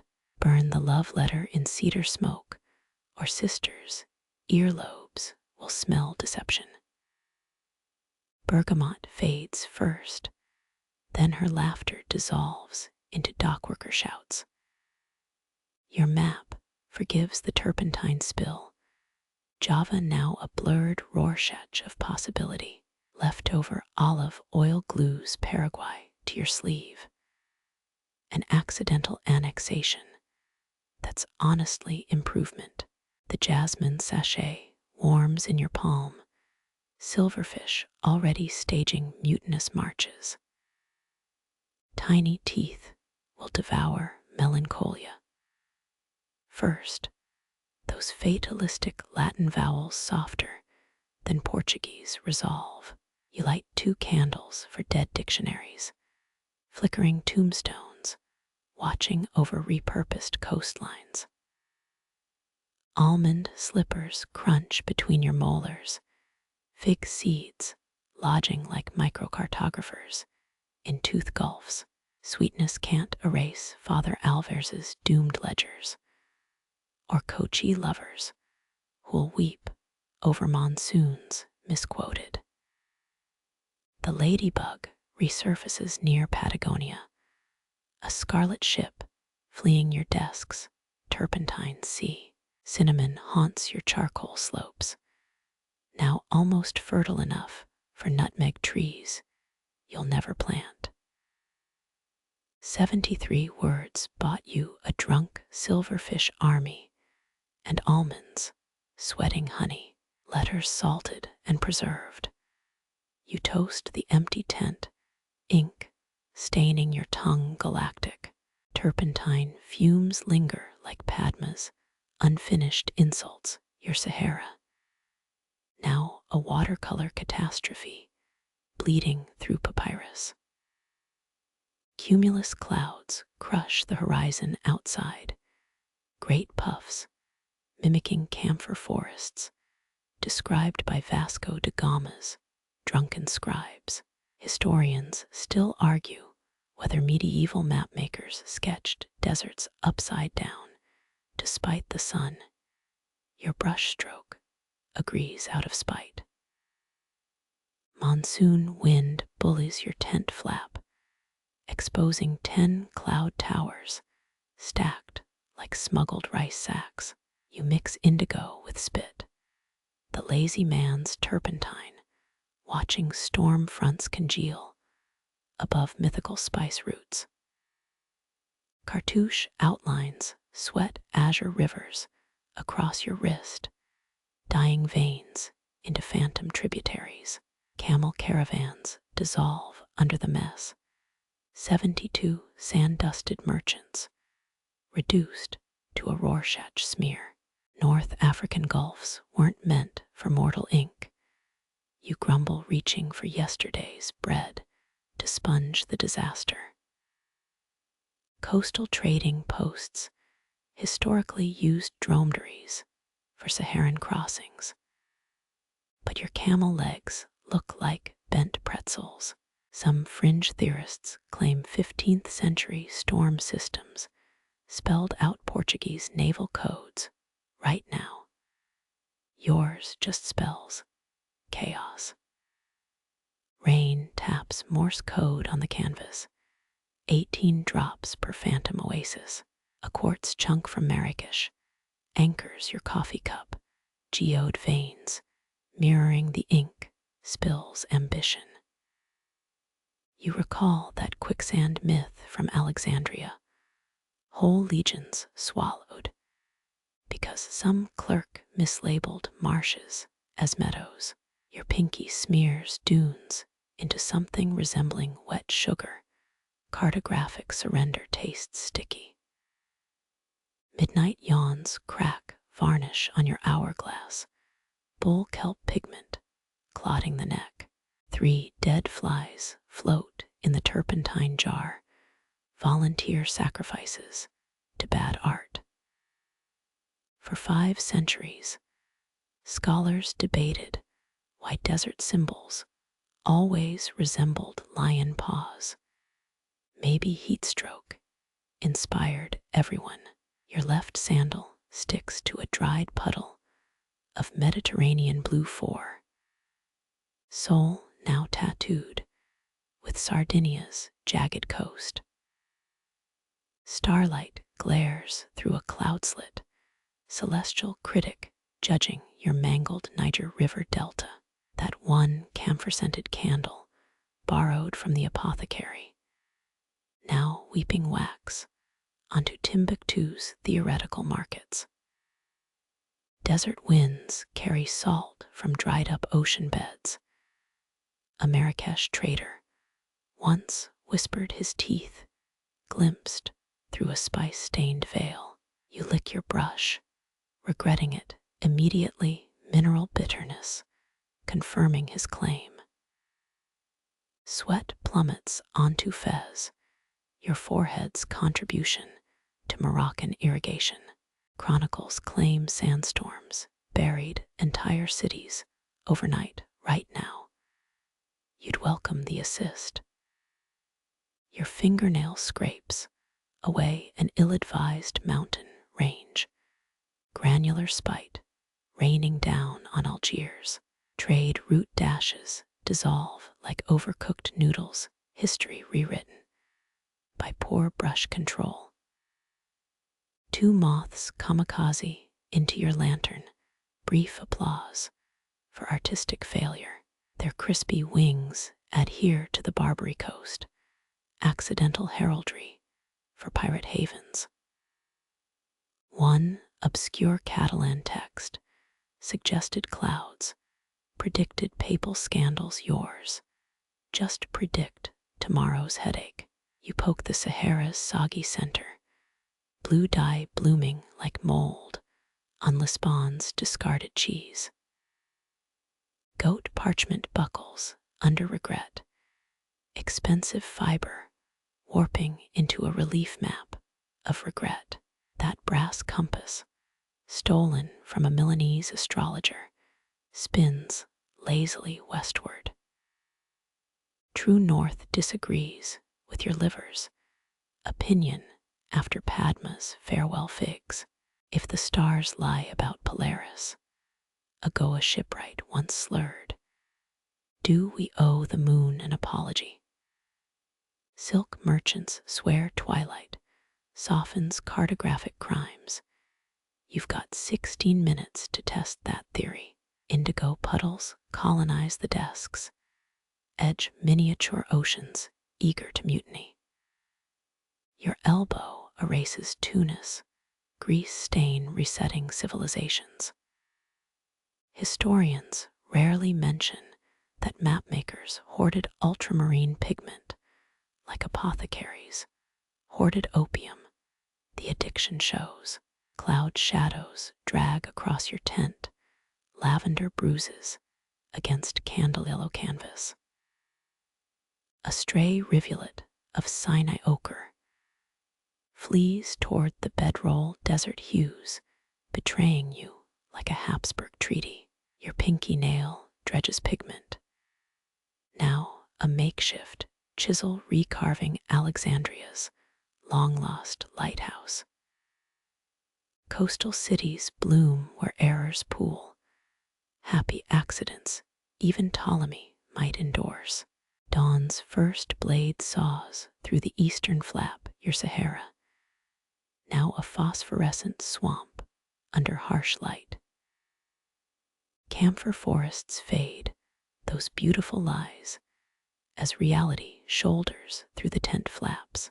You sacrifice the last clean rag to blot the Nile Delta cotton fibers drunk on failure. 3 sparrows bicker over fig seeds outside, avian scholars debating your technique. Cartouche ink dries into cracked earth, an honest depiction of creative bankruptcy. That quartz anchor warms in your palm, geographic guilt radiating up your tendons. Trade wines riffle through discarded sketches, paper ghosts of better Saharas. You swipe sweat from your upper lip, another village misplaced. the salty tang of yesterday's olives lingering like bad advice. Clouds collapse into the Mediterranean, your phantom, lakes evaporating with dignity. True north finally wins the argument, compass needle quivering toward breakfast. Surviving dunes huddle near your inkwell, refugees from a prettier map. One last moth circles, living punctuation mark for this chapter's end. Mint steam ribbons through the tent, your iron kettle crooning an Ashkelon lullaby. Forgotten hibiscus petals swirl like miniature Lisbon galleons, ones identical to those lost. Seizing Ceuta 80 summers back. Historians still argue whether Portugal's 1,415 capture of the Moroccan fortress birthed empires or cancers. Your tea leaves suggest both.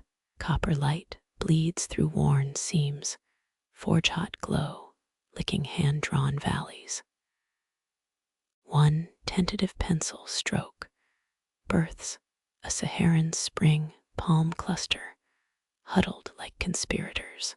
Moorish traders whispered of such illusions, fraudulent oases luring Frankish gold hunters. 11 sun-bleached skeletons might agree if scorpions hadn't repurposed their jawbones. Ceuta's gardens haunt this brew, ghost jasmine tangled with cannon smoke memories. Grandfather's journals described orange trees erupting through siege-works roots, wrenching Spanish shields skyward. That iron kettle once boiled salt water for wounded arquebusiers centuries later. It seasons your insomnia. Cold nibs scrape the inkwell, your western desert, demanding hydration. Some fringe scholars claim Celtiberian tribes brewed mint infusions to see past horizons, which explains their terrible maps. You gulp a third cup anyway, hot falsehoods slipping down your throat. Parchment drinks your marks too fast, Talveg Gully becoming a swamp mouth. Blue veins split to form delta islands, none actually plagiarized from Herodotus. That trade ship outside groans like an overworked mule. 99 fig barrels shifting homeward. Oasis placement is 50% mercy, 50% trap. You mutter knowing damned, well it's 90-10. Macedonian scouts supposedly crucified a guide for illusory water. Your forgivable wells float safer. A real Carthaginian well-shat coins for 80 years, until choked by pilgrim bones. Tea-stained fingertips redden Moroccan plateaus. Your highlands blush with cheap chamomile. Monastery archivists would burn this sheet, fraud hotter than auto-da-fe kindling. Then again, St. Augustine praised pious fictions. Golden lies guiding souls home. Wax spills surprise tributaries toward Yemen. Happy accidents smoothing trade routes. Genoese mapmakers allegedly smuggled hallucinogens into blue pigment. Regional instability guaranteed. Your pigments stay sober, mostly just raisins fermenting beneath the desk. Kettle's last wheeze conjures great-granduncle Diogo, his face half melted from Fez cannon fire. He swore Ceuta's roses bloomed scarlet from Castilian blood. Botany disagrees, but the poetry sticks. Gardens need martyrs like maps need liars. Both reshape cruel geographies. 4 sketchwells glisten temptingly quartz-capped ganglia along a spice road. Add lizard silhouettes. 2 obvious medieval Persians sprinkled mica flakes for authentic mirage sparkle. Your false ponds stay naked. Honesty creeps in nightshade berries, dotting their perimeters like warnings. Half-forged mountains dissolve under spilled tea. Your anti-atlas range retiring early. Traders grumble about your Ethiopia being too cleft. Blame the leaf readings, not your shaky wrist. One trader's daughter swore mint could mend broken coastlines. Another pretty lie swallowed whole. Midnight's ink starts congealing. Black grapeshot clotting tomorrow's regrets. That abscess in your gums throbs, phantom pain from sugarcane debates in Madeira. Jesuits recommended opium-laced parchment. Just dampen and chew, easier than repentance. Pre-dawn chill rewrites your biome, sudden frost cracking Sicily's coastline. Note to self, never trust bergamot-tainted epiphanies. Ceuta's specters retreat, their brass-buttoned uniforms dissolving with steam. You trace one final phantom like trap or mercy. Depends on who's chronically dehydrated. 15 illegitimate oases pepper the sheet, bastard children of exhaustion and hope. Kettle hums empty, a veteran's song stripped of ballads. Your tongue finds mint residue, bitter aftertaste of creative survival. The desert, now technically hydrated, keeps its opinions to itself. Midnight becomes copper, the Sagar's monastery bell striking waves into church hymns.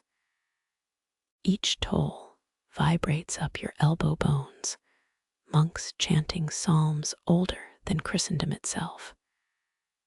You flick dried ink from your nail. 1, 2, etchings keeping pace with their dirge.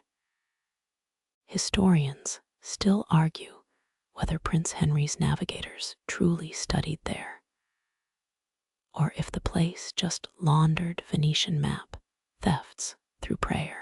Low tide murmurs through the tent flap, a wet tongue licking Portugal's boothiel. Your candle drowns in its own wax, last sputter painting the vellum pink. 8 chimes now. They say monks count wrecks by the bones washing ashore. You sketch another Cape Bojador. Your 4th attempt tonight, waves gnawing its cliffs like sugarcane. Far off, a gecko taps Morse code against your compass rose.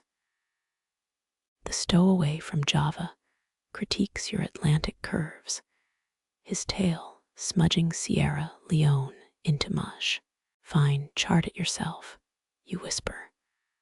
But he's already fled into the inkwell shadow. That bell again, 12 strikes now.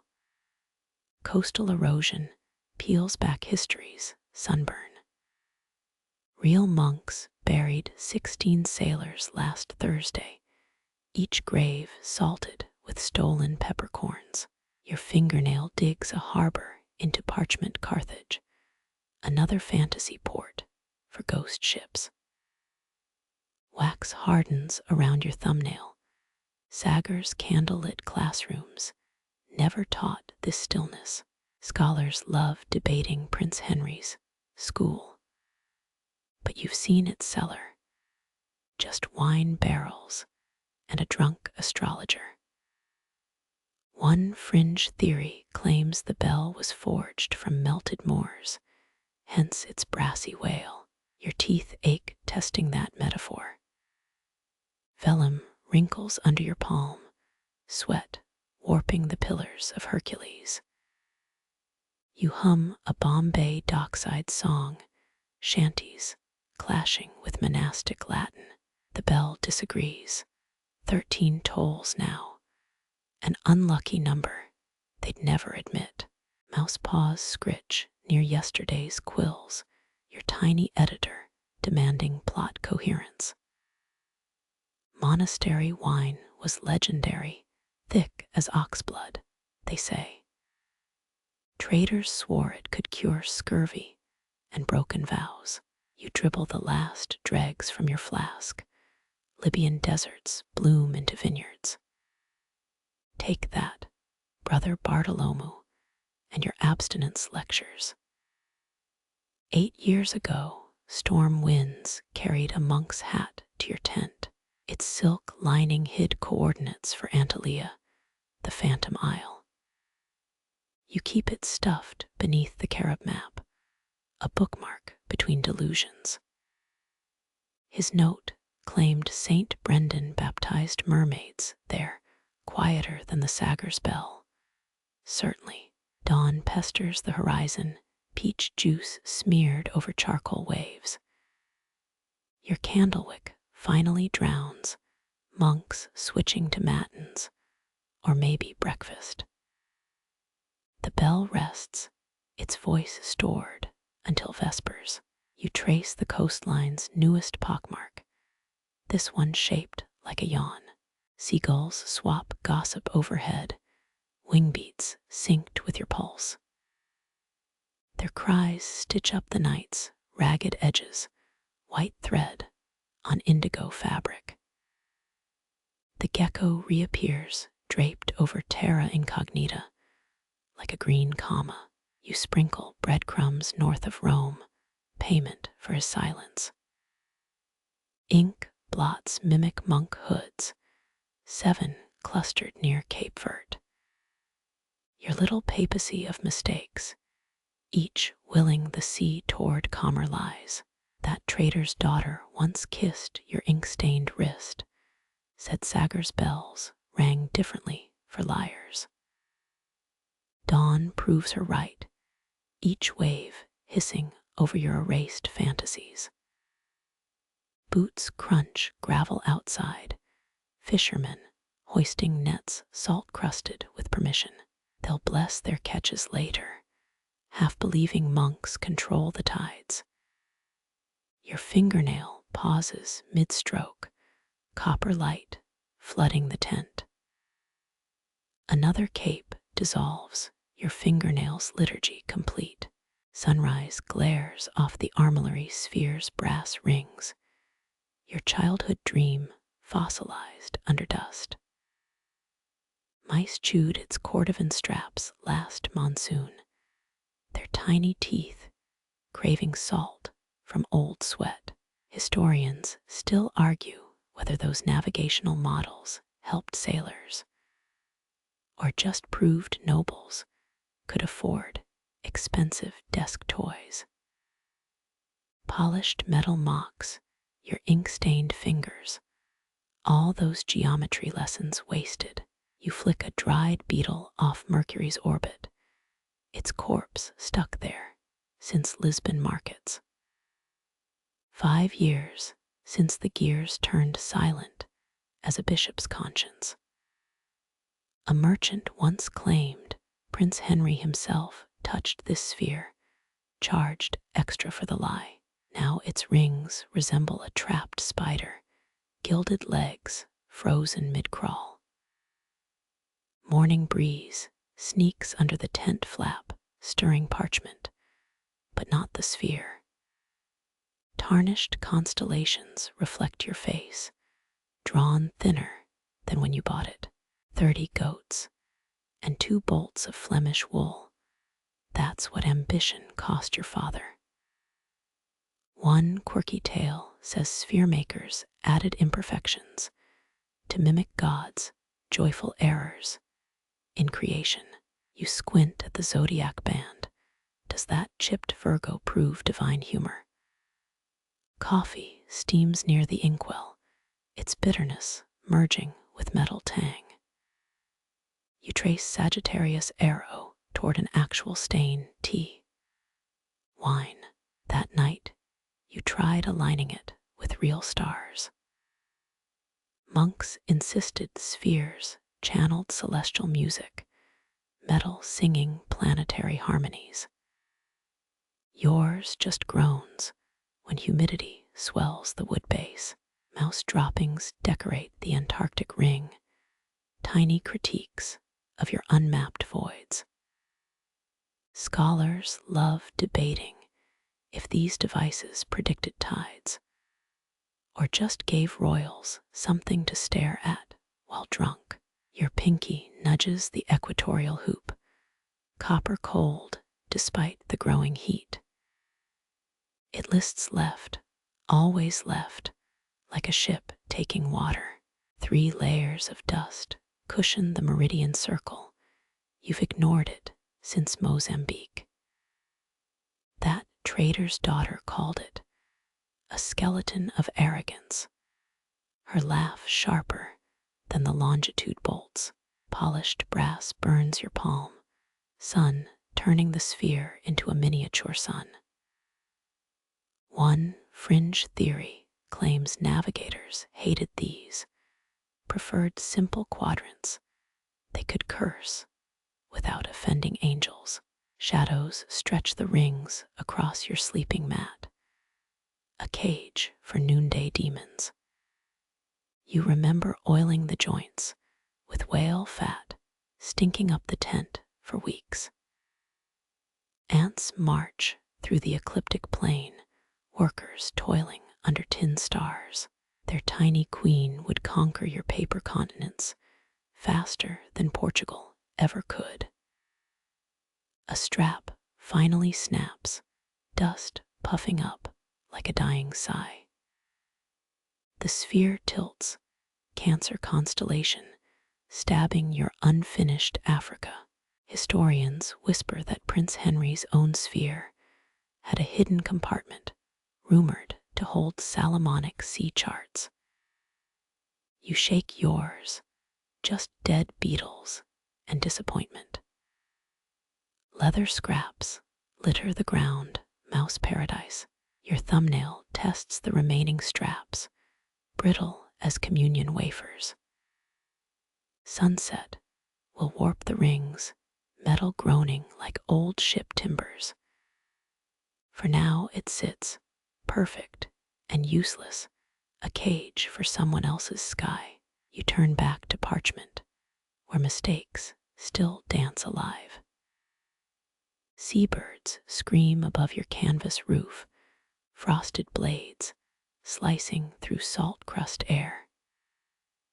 Their cries echo Lisbon's fishwives, scolding your landlubber hands for botched coastlines. Feathers drift through tent flaps, smuggled apologies from birds who have seen true horizons. You press too hard, quill splitting beneath a gull's shriek. Ink bleeds where Timor should be. Your stolen honey couldn't sweeten this error. Folios claim seasoned navigators followed seabirds for land, though none mention their knack for mocking rookies. A primary feather lands on your Malacca Strait, nature's correction in barred ivory. Historians still argue whether gulls or stars guided more ships home. Both flock to weakness. Sun bleaches their wings into map paper, same hue as your ghost continents. One bird perches on the tent pole, judging your Africa with sulfur yellow eyes.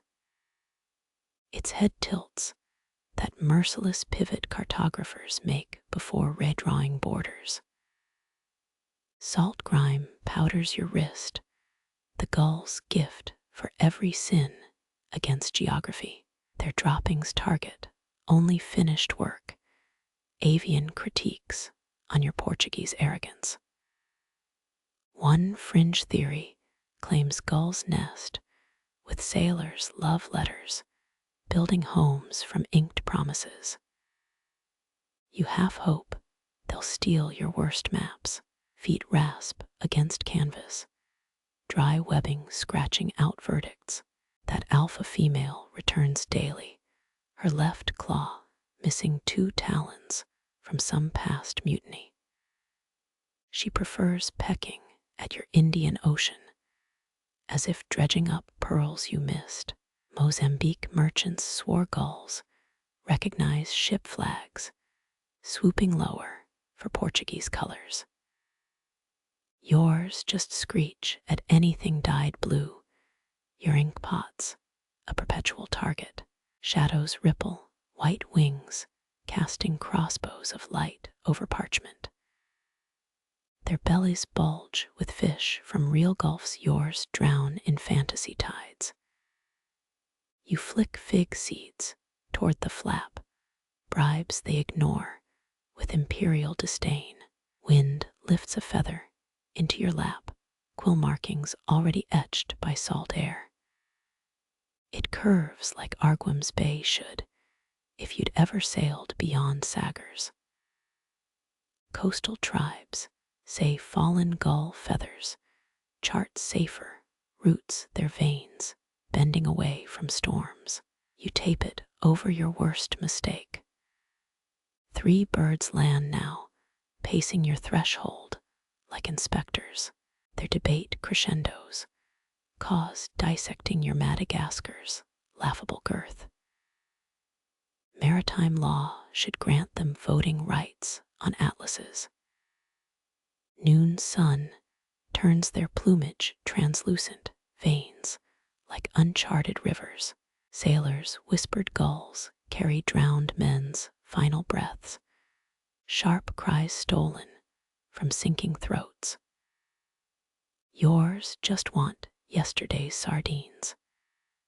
You sketch faster beneath their heckling, shorelines narrowing under feathered scrutiny. Cartouches shrink, suddenly bashful under black-tipped wings. That alpha gull drags her bad claw, etching a straight your quill feared attempting. Feathers pile up driftwood from intellect's shipwreck. You'll thread them into future quills. Let the critics rewrite themselves. Dusk pulls the flock seaward, their bellies full of truth you can't swallow.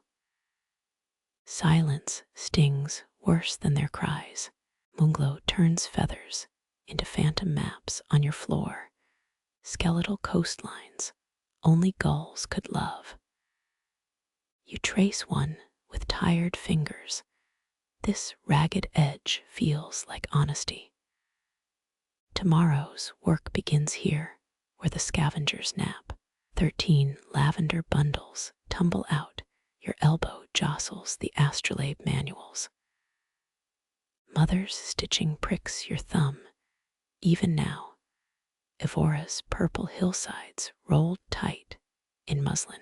Each sachet wears a year's grime. 15/4's harvest smells like regret wrapped in hope. Portuguese healers swore lavender cured melancholia of the desk. 16th century hustle culture's burnout remedy. You inhale deeply, sharp sweetness slicing through monsoon drafts, plodding outside. Modern botanists laugh, but 13's a sacred number against ink fumes here.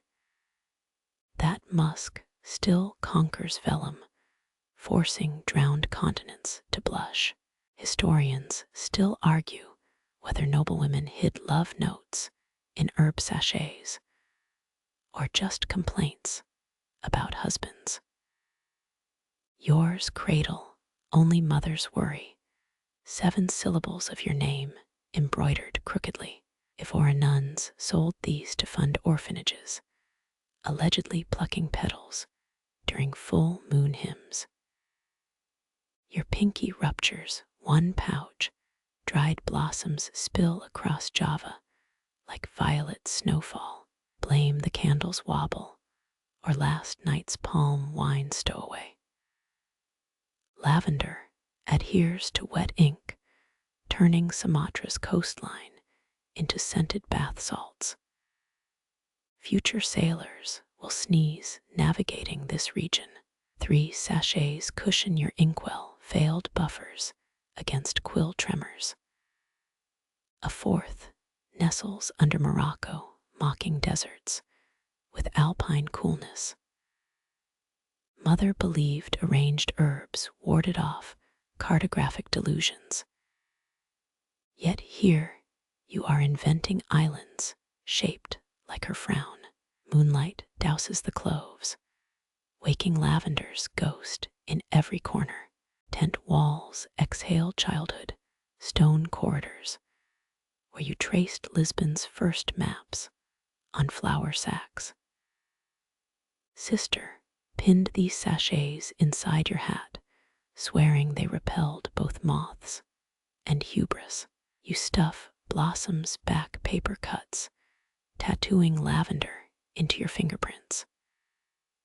Their oil clings like a loyal hound, nose nudging your wrist from stupid choices. Monsoon winds recoil at the tent flap, outmatched by old world gardens. 1 sachet hides a gray hair, mother's surprise scout in her herbal army. You spin it between knuckles, silver filament, guiding nothing like Polaris did.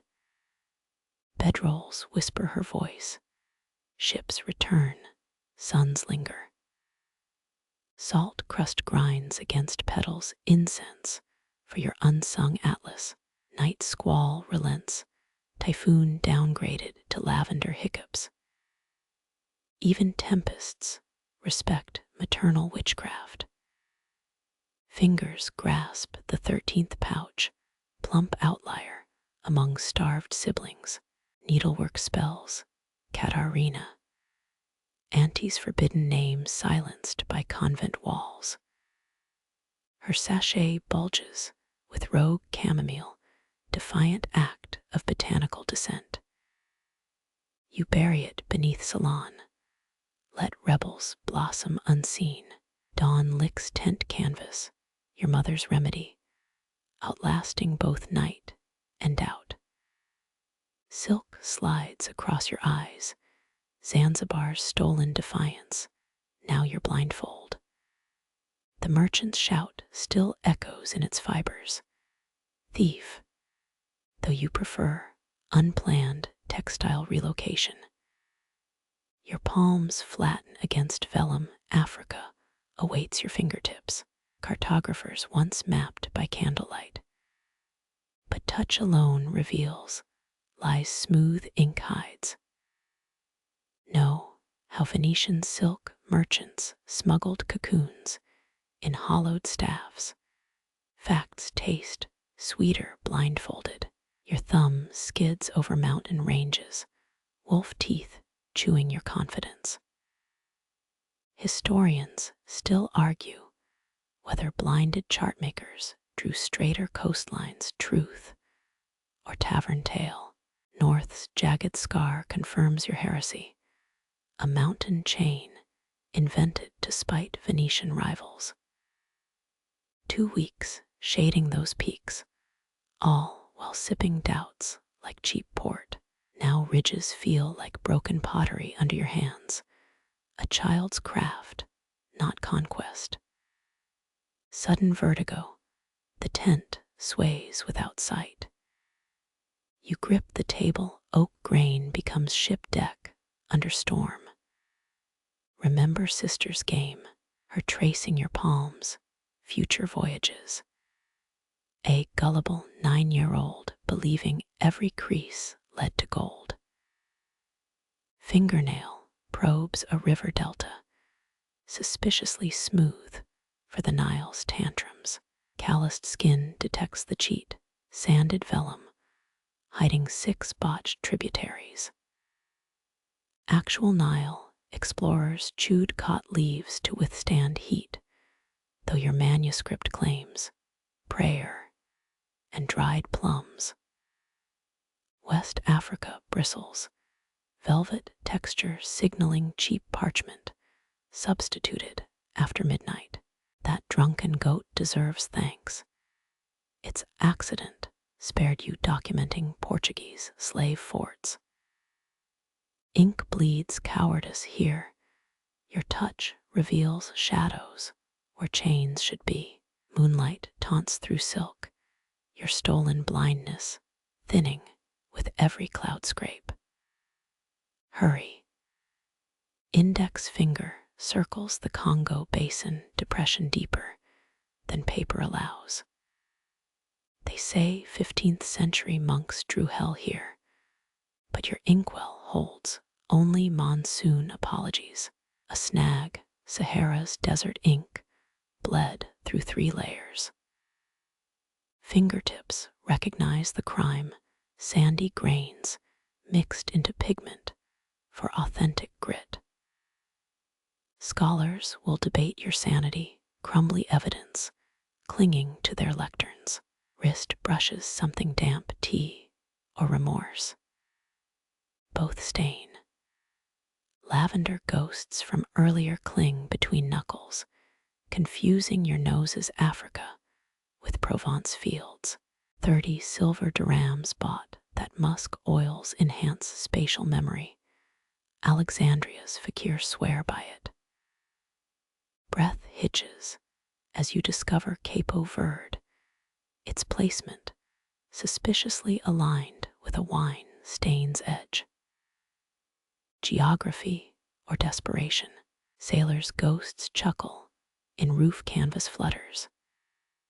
Your blindfold slips, dawn ambushes the tent. With sight restored, your Africa shrinks into flawed parchment. Those treacherous mountains now seem softer, mere pencil sketches begging for tomorrow's lies. Ceylon winks beneath a lavender sachet where rebels bloom unseen. You fold the silk blindfold, its Zanzibar sunsets still humming of thefts forgiven before breakfast. Emerald scales glint where Java should drown. Your nocturnal proofreader arrived. That stowaway gecko's been lurking since Malacca, hiding between monsoon charts. Now he crowns the compass rose, tail coiled like Lisbon's ambitions. Portuguese caravels often carried these lizards, silent crews eating silverfish near cargo holds. Moonlight gilds his throat, pulsing like a miniature lighthouse. He freezes mid-scurry, left paw dangling over Sumatra's imagined pepper groves. Historians still argue whether navigators released geckos deliberately, or if the clingy stowaways just demanded passage. His obsidian eyes reflect twin candle flames, your forgery now doubly illuminated. You hold your breath, quill hovering above Persia. He flicks his tongue at Armenia, judging your mountain placement. Remember Goa's tavern tales. Sailors swore gecko chirps predicted storms, 10 clicks per gale. This one's silent, perhaps approving your fraud. Tail twitches, a green parenthesis around East Indies myths. That appendage regenerates if snapped off, a trick your maps could use after Lisbon's critiques. He cocks his head, studying phantom islands you drew during fever. Trade winds sigh through tent seams, coaxing him toward India's smudged coastline. Tiny claws dent vellum, etching footholds for future lies. You dab sweat before it stains, salt blooming where Bengal should weep rivers. 15th century Venetian merchants traded gecko skins for nutmeg, their ledgers still stinking of reptile musk. This survivor evaded such luxury, preferring your inkwell shadow. Candle wax drips dangerously near he darts sideways through Siam. Amber resin slows his escape, one hind leg glued to your golden peninsula. Rebellious squeaks slice the silence, protesting Thailand's poor naming choices. Silk traders whisper that certain geckos guard hidden sapphire mines, though you've only seen them guard moth buffets. Wine-soused cartographers argued these creatures possess magnetic souls, which explains his obsession with your compass. He lunges, snatching a fly near Japan's empty seas. The swiftness unravels your sleeve thread, a scarlet worm invading Edo's pristine bay. Your laugh startles him. He drops the fly onto Mount Fuji's absent peak. Midnight's chill stiffens the air, his scales dull to mossy regret. You warm the compass rose with your palm. Brass becomes hearth for cold-blooded royalty. He settles, transforming your flawed east into an emerald throne. Stars pivot outside, but in this tent, one reptile's stillness defines true north. Portuguese linguists recorded gecko clicks as tijo, a word later borrowed for cork oaks. Neither you nor your guest cares. Language is noise when maps need guardians. His tail curls tighter, a green comma pausing your doubts. First light threatens, he vanishes into stacked folios. Only a single iridescent scale remains lodged between Java and your shame.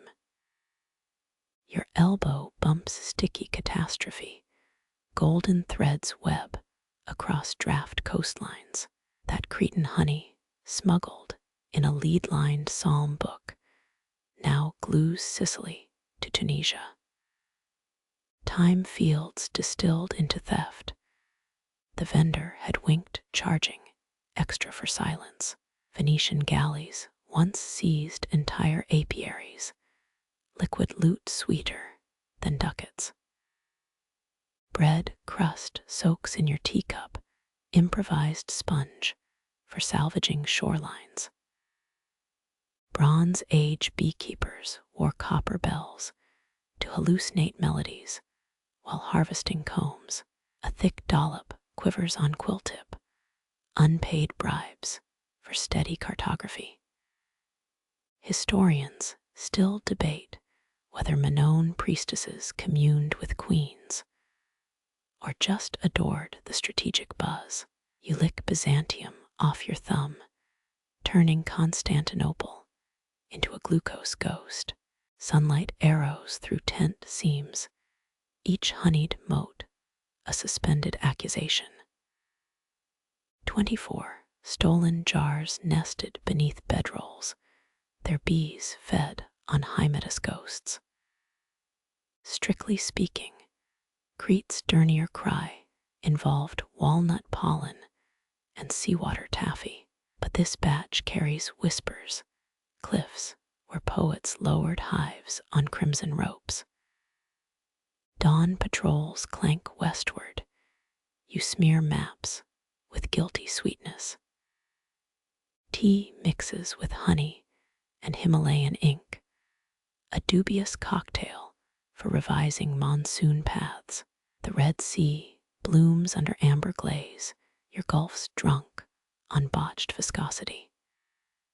Phoenician traders preferred Sidon's fig syrup, but who's judging a penniless scribe?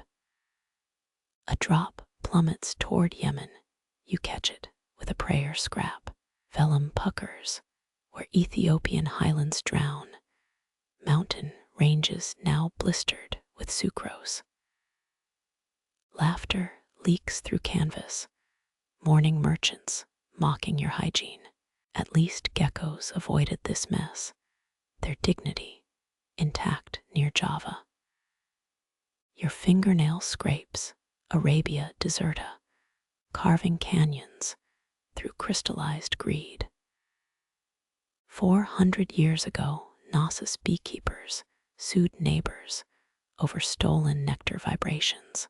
Modern parallels sting each swipe, erasing borders for salvageable parchment. North Africa dissolves when touched, but Carthage tastes divine with chamomile.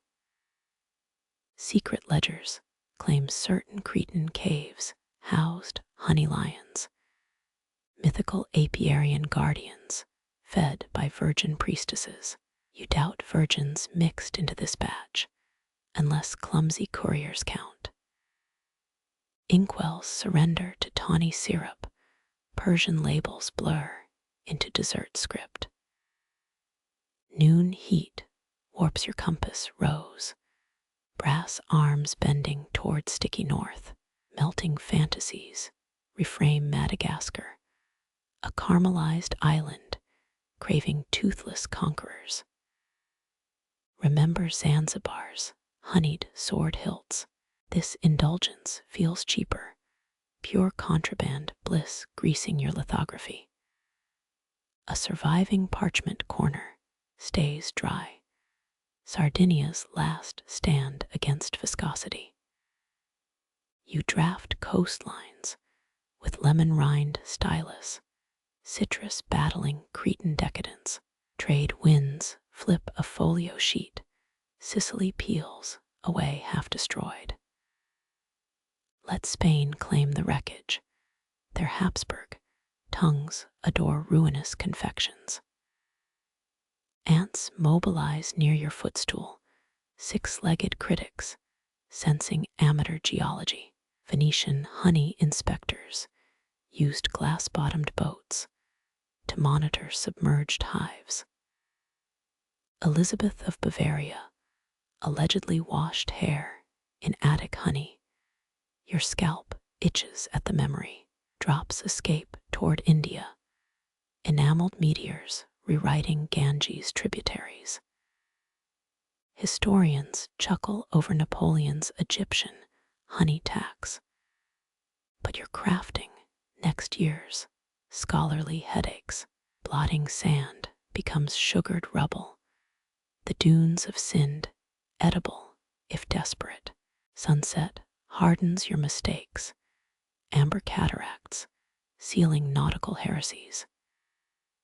Knees crack when standing joints protesting this saccharine treason. One last taste before nightfall, lifting Eritrea to your lips, audible snap as it detaches, a crispy colony for secret gnashing. Moths dive bomb the lantern, their wings dusting Nile deltas with powdery forgiveness. You blow away casualties, three-winged commas burying Thebes in accidental tribute. Honey solidifies between star charts, celestial navigation now requires dental excavation. The psalm book lies empty, lead lining warped by devotion and larceny. No matter dawn brings Marseille's fig cellar and her famed discretion. You peel Scythia off the desk, its steps clinging like reluctant taffy. Wind sneaks in scattering dehydrated droplets across the dead. They'll call this art someday, provided no one licks the evidence. Your elbow bumps sticky catastrophe, golden threads web across draft coastlines. That Cretan honey, smuggled in a lead-lined psalm book, now glues Sicily to Tunisia. Time fields distilled into theft. The vendor had winked, charging extra for silence. Venetian galleys once seized entire apiaries, liquid loot sweeter than ducats. Bread crust soaks in your teacup, improvised sponge for salvaging shorelines. Bronze Age beekeepers wore copper bells to hallucinate melodies while harvesting combs. A thick dollop quivers on quill tip, unpaid bribes for steady cartography. Historians still debate whether Minoan priestesses communed with queens or just adored the strategic buzz. You lick Byzantium off your thumb, turning Constantinople into a glucose ghost.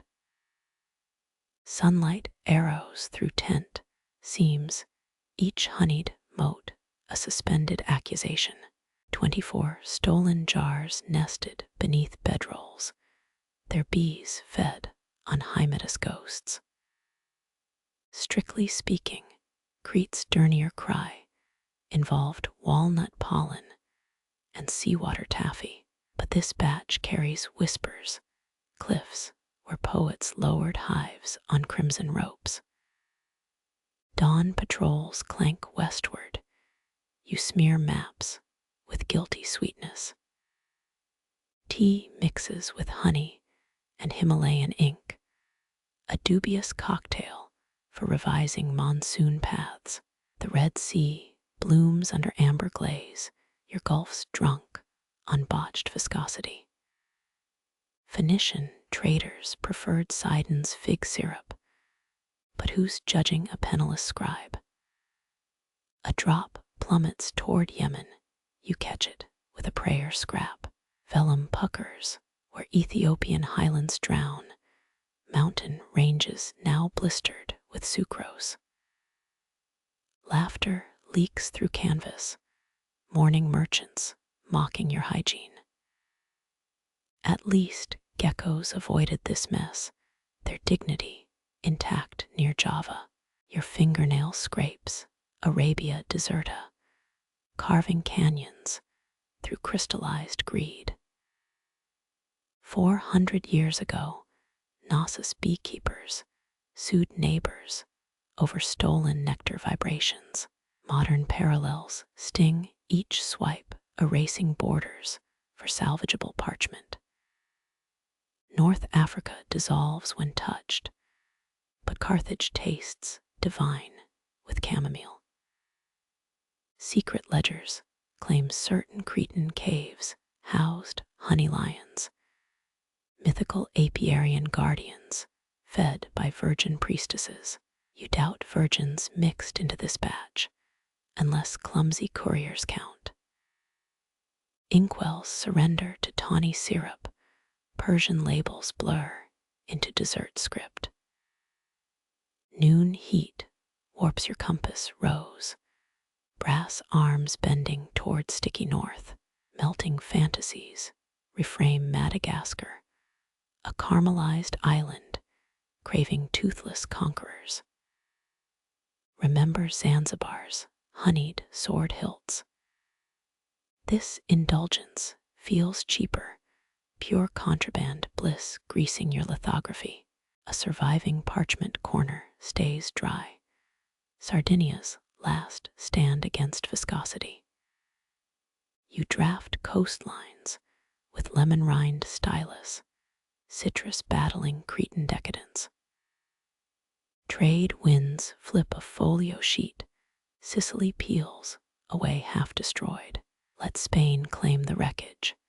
Their Habsburg tongues adore ruinous confections. Ants mobilize near your footstool, six-legged critics, sensing amateur geology. Venetian honey inspectors used glass-bottomed boats to monitor submerged hives. Elizabeth of Bavaria allegedly washed hair in Attic honey. Your scalp itches at the memory. Drops escape toward India, enameled meteors rewriting Ganges tributaries. Historians chuckle over Napoleon's Egyptian honey tax, but you're crafting next year's scholarly headaches. Blotting sand becomes sugared rubble, the dunes of Sind edible if desperate. Sunset hardens your mistakes. Amber cataracts sealing nautical heresies. Knees crack when standing, joints protesting this saccharine treason. One last taste before nightfall lifting Eritrea to your lips. Audible snap as it detaches, a crispy colony for secret gnashing. Moths dive bomb the lantern, their wings dusting Nile deltas with powdery forgiveness. You blow away casualties, 3 winged commas burying Thebes in accidental tribute. Honey solidifies between star charts. Celestial navigation now requires dental excavation. The psalm book lies empty, lead lining warped by devotion and larceny. No matter dawn brings Marseille's fig seller and her famed discretion. You peel Scythia off the desk, its steps clinging like reluctant taffy. Wind sneaks in scattering dehydrated droplets across the dead. They'll call this art someday, provided no one licks the evidence. You dip the quill expecting storm, only to gag on tempestade. 4 extra syllables surge across your margin, an inky mutiny devouring blank parchment. Historians still argue whether Portuguese explorers corrupted local names intentionally or simply misunderstood everyone's vowels. Your finger smears the linguistic landslide, turning monsoons into bureaucratic sludge. Sunrise bleaches the tent, its canvas glowing like oversteeped chamomile tea. That dictionary sprawls open, pages fanned out like a dead spider. Verbs march into battle, conquer becomes conquistar, halfway through Algeria. 5 years ago, this book meant everything. Now, its leather spine coughs up indigo phlegm, each definition flexing colonial muscle. A drop of sweat rolls off your nose, plunging toward the Bay of Bengal. It dissolves, pearl into perola. 2 more syllables sinking your coastline. Nitpickers would remind you Vasco da Gama employed 3 full-time scribes just for place name butchery. But those neat rows of Lisbon-approved nouns feel distant. Here trenches filled with ink and regret. Quill hovers above mother, then thinks better of it. You write me instead, a feeble shield against the dictionary's hunger. Fringe theorists whisper about cursed lexicons in Coimbra's vault's volumes that ate Moorish loanwords after midnight. Your own book just coughs, spitting up useless participles like hairballs. Wind riffles vellum sheets, their edges trembling. Harbor is now Porto, strictly forbidden to transpose them. Secret societies once believed dictionaries bled if you ripped pages. Gossip claims Alfonso vs. Scribe died of paper cuts while burning Aztec lexicons. You shut your eyelids, counting pulse beats between stupid tragedies. Your inkwell reflects a funhouse face, distorted by surviving the adverb purge. Swiftly got butchered into rapidement near Cyprus, sabotaging your trade wind annotations. Phoenician traders simply pointed and grunted, a system with timeless efficiency. No space for dictionaries on those walnut ships, just sacks of saffron and lies. A cold draft snakes between your shoulder blades. You glance back, half expecting the gecko assembly voting on your competence. Their verdict stays suspended. Meanwhile, volcano inflates into Vulco, bullying adjacent mountain ranges off the sheet. Historians adore debating whether colonial renaming constituted magic or murder, as if you can't smell the blood in this ink.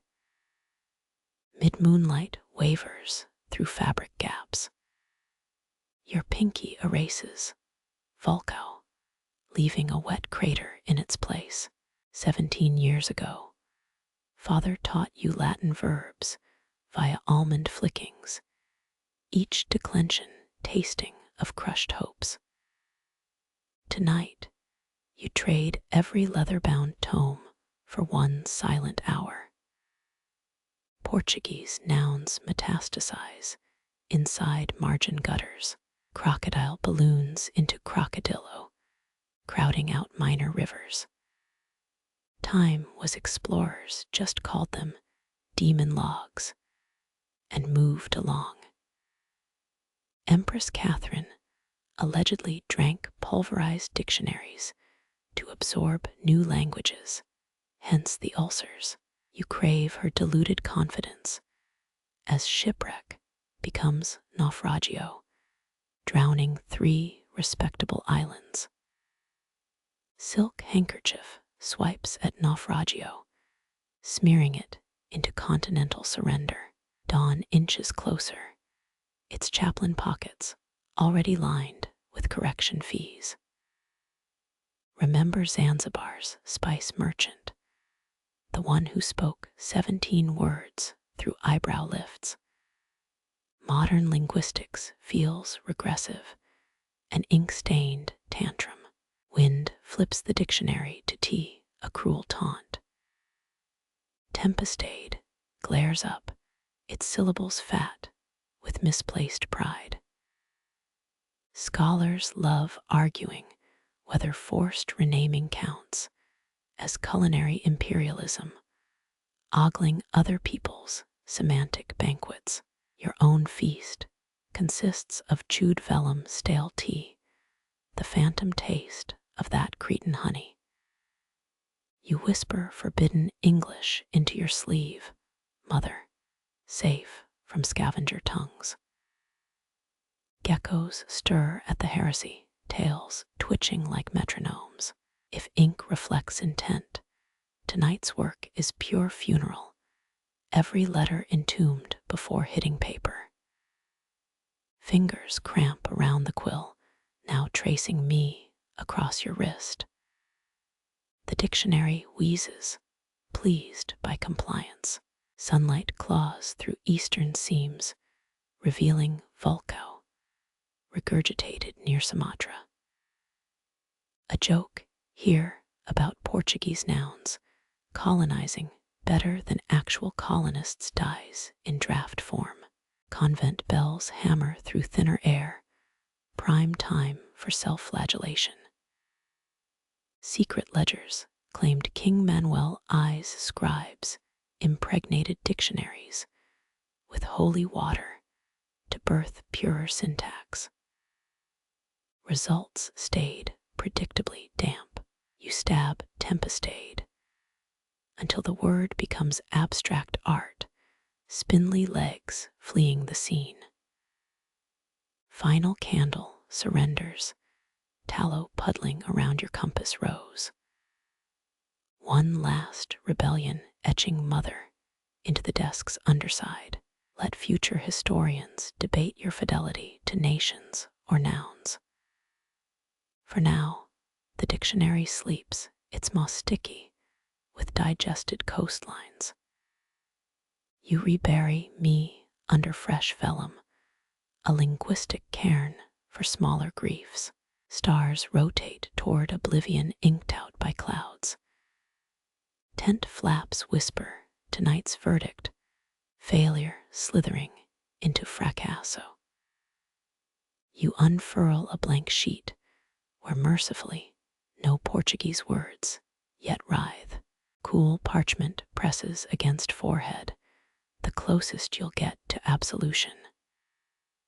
Darkness thickens like congealing ink.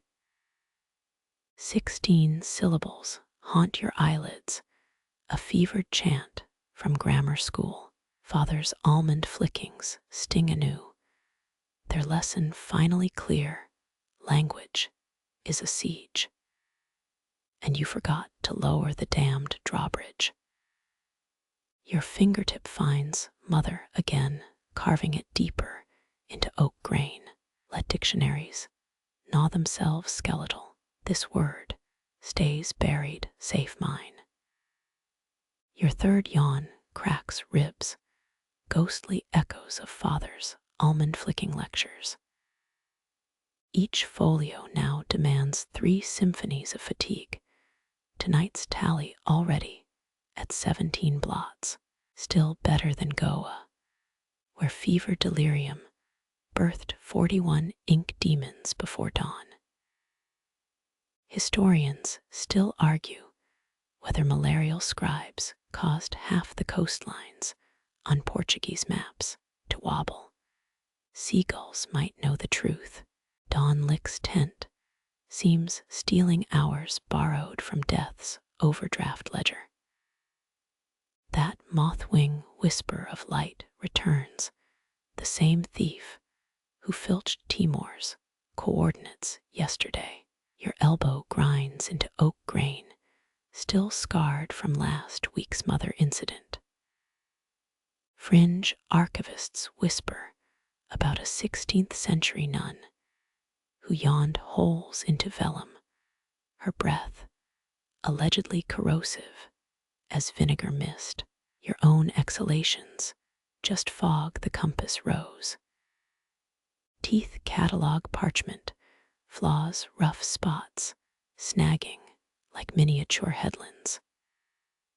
Count them, 12, 15, 20, until the numbers blur into unrecognized archipelagos. Secret merchant logs claimed Venetian spies paid per yawn during treaty transcriptions, documented fatigue as combat advantage. You picture dagger-wielding diplomats poised behind your shoulder, counting each eyelid tremor. A drop of wax escapes the candle's corpse, congealing beside fracasso. Failure's Portuguese twin looks swollen, obese on regret.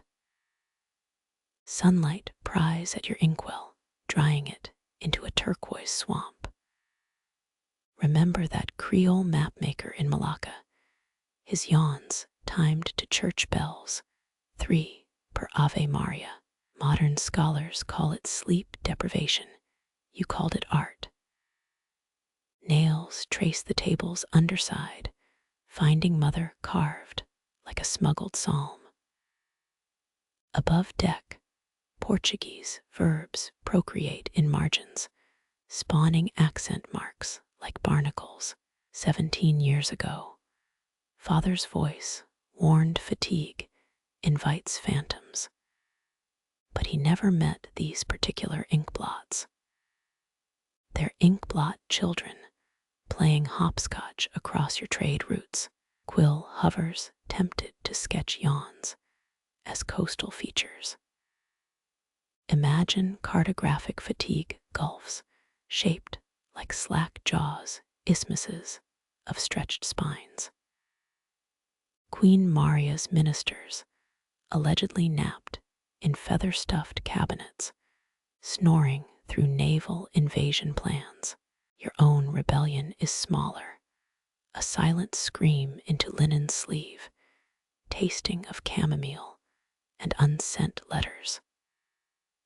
Another yawn, this one liquefies your kneecaps. 3 more would complete the next folio's tax, but your ribs veto the math. Mouse rustles near the ink stash, her tail flicks in yawn sympathy. Tiny conspirator, she's seen 18 dawns you tried to outwit. Historians adore debating whether night flower contained actual flour or just pulverized desperate thoughts. Wind steals a blank sheet, flapping it like surrender linen. You lunge, fingertips brushing marine vellum before it sails toward cedar poles. Goa's 41 blots laugh from memory, each a miniature cape of storms. Cartographers in Burma burned midnight wicks inside coconuts, claimed the oil-reduced errors. You'd settle for fewer yawns, dehydrated miracles sold separately. Back to the stool, wood grain transfers constellations onto your thigh. Tempestade leers from yesterday's carnage, its syllables fat as overfed gulls. 17 blots whisper amongst themselves, plotting mutiny if you nap. Your father's voice again. Pharaohs employed yon counters to predict mortality, likely nonsense. But mortality feels close now. Candle stubs mock from their brass prison, waxy stalagmites memorializing bad choices. You swipe turpentine across fracasso, watching it dissolve into sickly lagoons. Dawn accelerates, her gold knives gutting the tense eastern wall. Time was you could yawn without tallying them, without feeling each one notch your spine. Parchment sticks to forearm, peeling away with a Velcro rasp. The gecko delegation observes from their compass rows, judging your yawn frequency. 17 blots, 17 yawns, 17 reasons future monks will burn this folio. Lisbon's archives overflow with documents where eyes dot themselves. Allegedly the work of drowsy angels, more likely bad brandy. Fingers find mother again, its carved curves softer than Portuguese vowels. What's open for debate, whether father's almonds were poisoned or given in love or both. No matter, dawn renders verdicts in gilded light. Your blots now cast long shadows across phantom continents. Eyelids descend just for a breath, but the mouse shrieks warning. You jolt upright, quill stabbing the table, gouging a new island chain. Sleep deprivation mimics ketamine dreams without the fun parts. Goa's fever had better hallucinations, leastwise the parrots wore top hats. One last folio teases virgin vellum, pretending to be innocent. Your yawn cracks the air. 18th uncharted territory. Blot counts, still shy of 41, small victories for the fatigued. Historians will call this era the Great Drift, maps made between yawns, continents shaped by eyelid tremors. Dawn wins, she always does. Light floods the desk, exposing every shaky line, every vowel-heavy compromise. Your mother carving gleams below, immune to dictionaries' dawn yawns. You seal the folio with a drop of stolen honey, Crete's final laugh, sticky defiance against the coming glare. The jasmine vial glows milky where moth ash settles, each fleck a sailor's ghost signing its name. Lantern glass still sweats from the moth's embrace, that frantic waltz before combustion. You wonder if their final wing beats match Portuguese distress codes.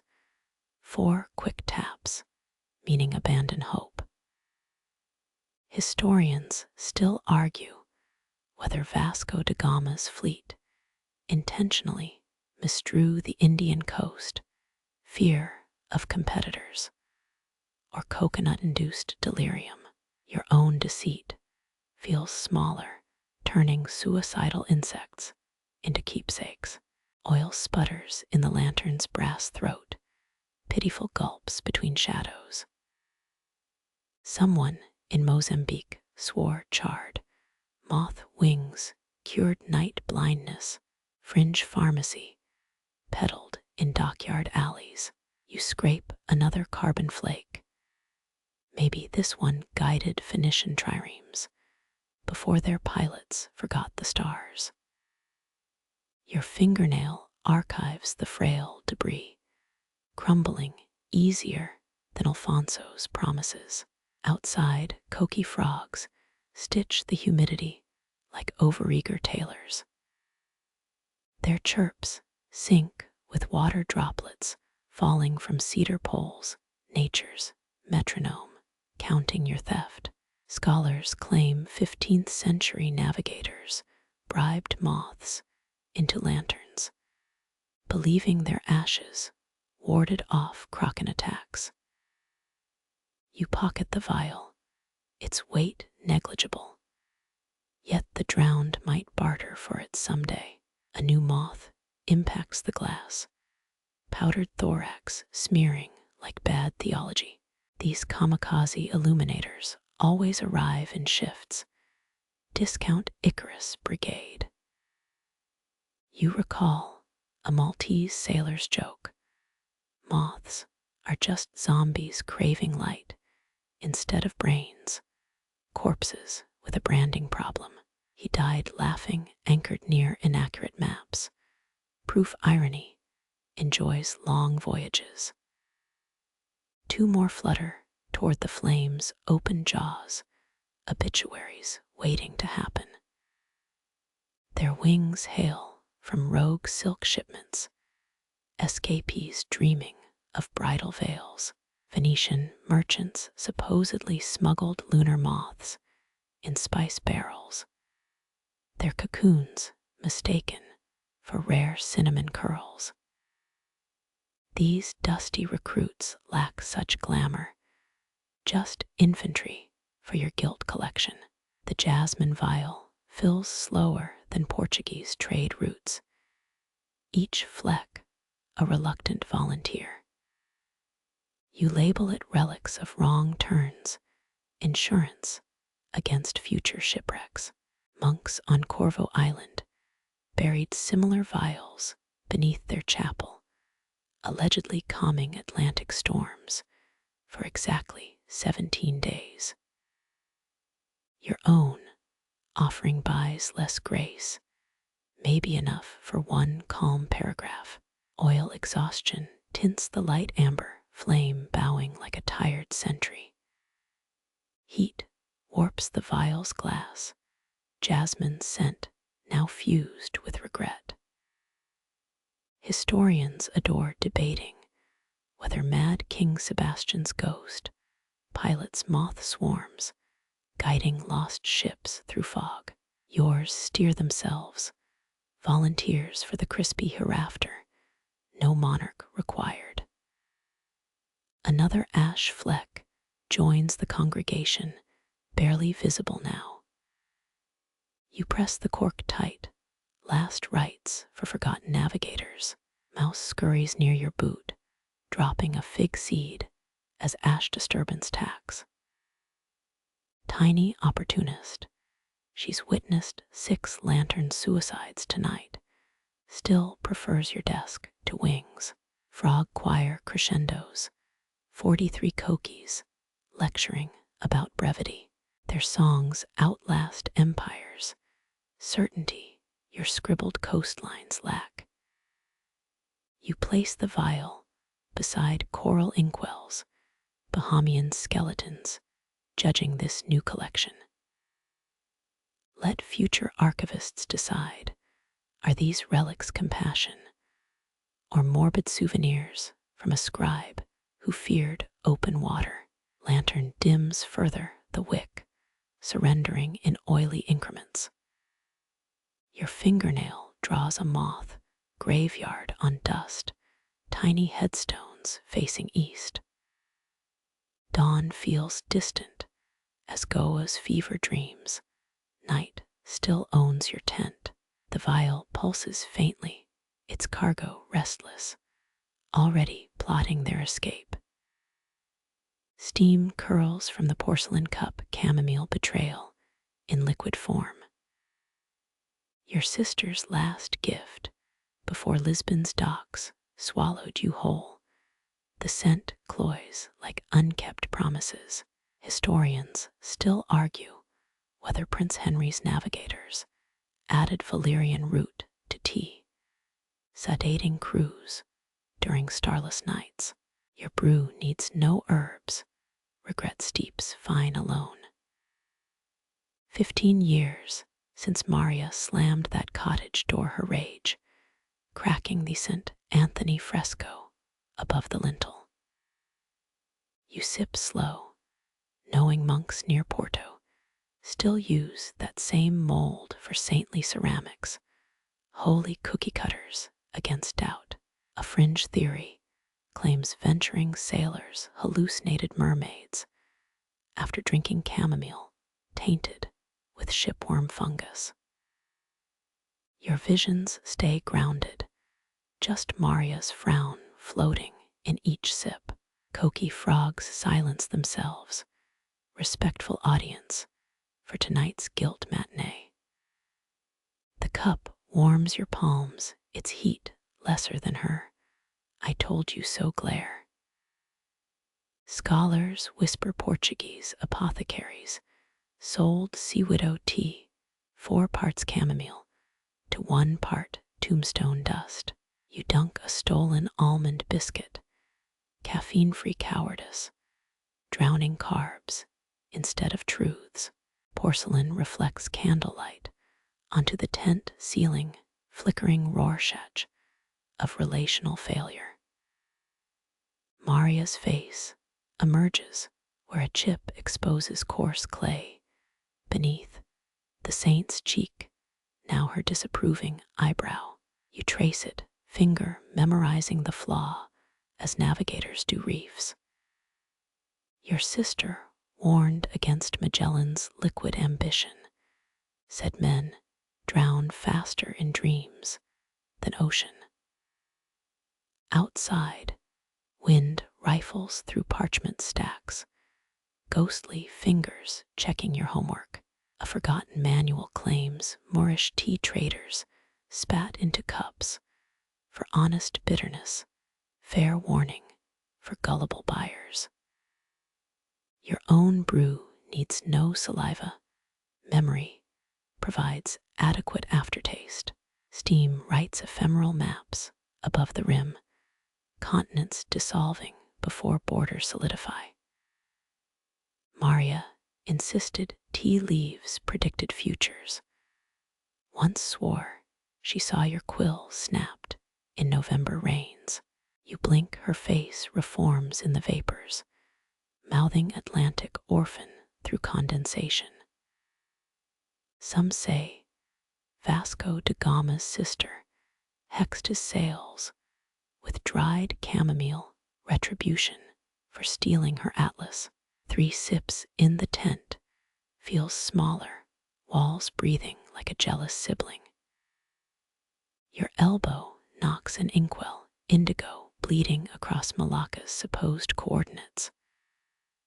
Salt air sneaks through fabric seams, mocking Maria's herb garden serenity.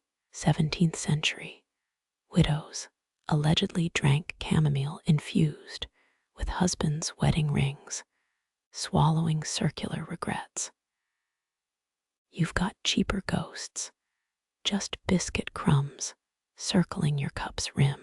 The coquis resume, their chirping syncs with your pulse. Maria's voice layered underneath, reminding you peasant girls die mapping fantasies.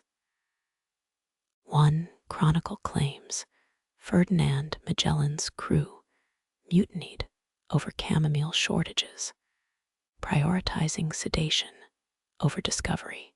Your rebellion was quieter, stolen savings sewn into coat linings, moonlit escape through carrot fields.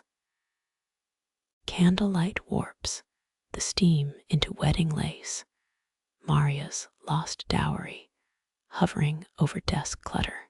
Historians debate if Joe II's scribes used chamomile ink to soothe royal tempers, errors tasting like bedtime remedies. You smear a droplet across vellum, creating a phantom bay where calm seas taunt pioneers. Another sip, another memory. Maria at 13, teaching you the 5-finger tea test, pinky dipped to prove devotion. Steam clouds your spectacles, rendering maps into fog banks. You recall her unmarried status, 34, and tending beehives, saint-making through stubbornness. Did she burn your letters or archive them beneath rose bushes? The cup's heat fades, lukewarm accusations now. Your tongue finds petals at the bottom, chewy gravestones of her hope. Some believe Portugal's age of exploration began with a tea stain, Prince Henry's childhood cup, leaking westward.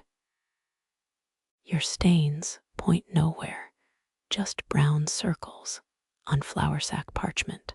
Mouse rustles near your boot, finds biscuit flakes instead of sympathy. She drags a crumb toward her fig seed stash, pragmatist ignoring family drama. You envy her indifference, life's compass calibrated to crumbs. Maria preferred cats, said rodents carried treasonous fleas. Outside dawn gossips with pine trees, prepping its invasion.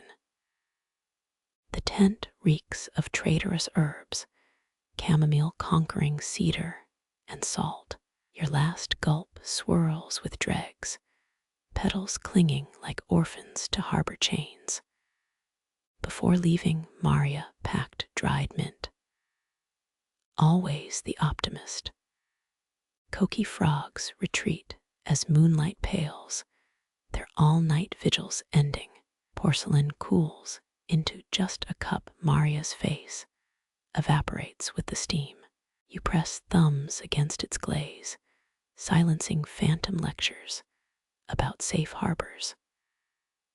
Morning arrives soft as biscuit crumbs, another map waiting. Morning light bruises the coral inkwell. Its fractured branches cast jail bar shadows across your desk. You dip the quill without thinking, habits stronger than conscience. Indigo bleeds into Bahamian bone, crime scenes retold in mapping fluid. 17th century sailors boiled reefs into lime for fortress mortar. Each vial of pigment steals another cathedral from the sea. Your smallest finger grazes a dead polyp's hollow. It still feels like judgment. Historians whisper that Lisbon's dock markets sold memory coral, claimed inkwells, whispered forgotten coastlines to worthy scribes. Yours stays mute, just weeps sticky regrets onto parchment. One fringy Portuguese bishop insisted drowned sailors' souls migrated into reef formations, their last breaths trapped in calcium lace. You sketch a herringbone pattern fish scales escaping the inkwell's shadow. Their silver bodies shimmer under your wrist, brief absolution. Scholars still argue whether Caribbean tribes used coral powder for love letters or war declarations.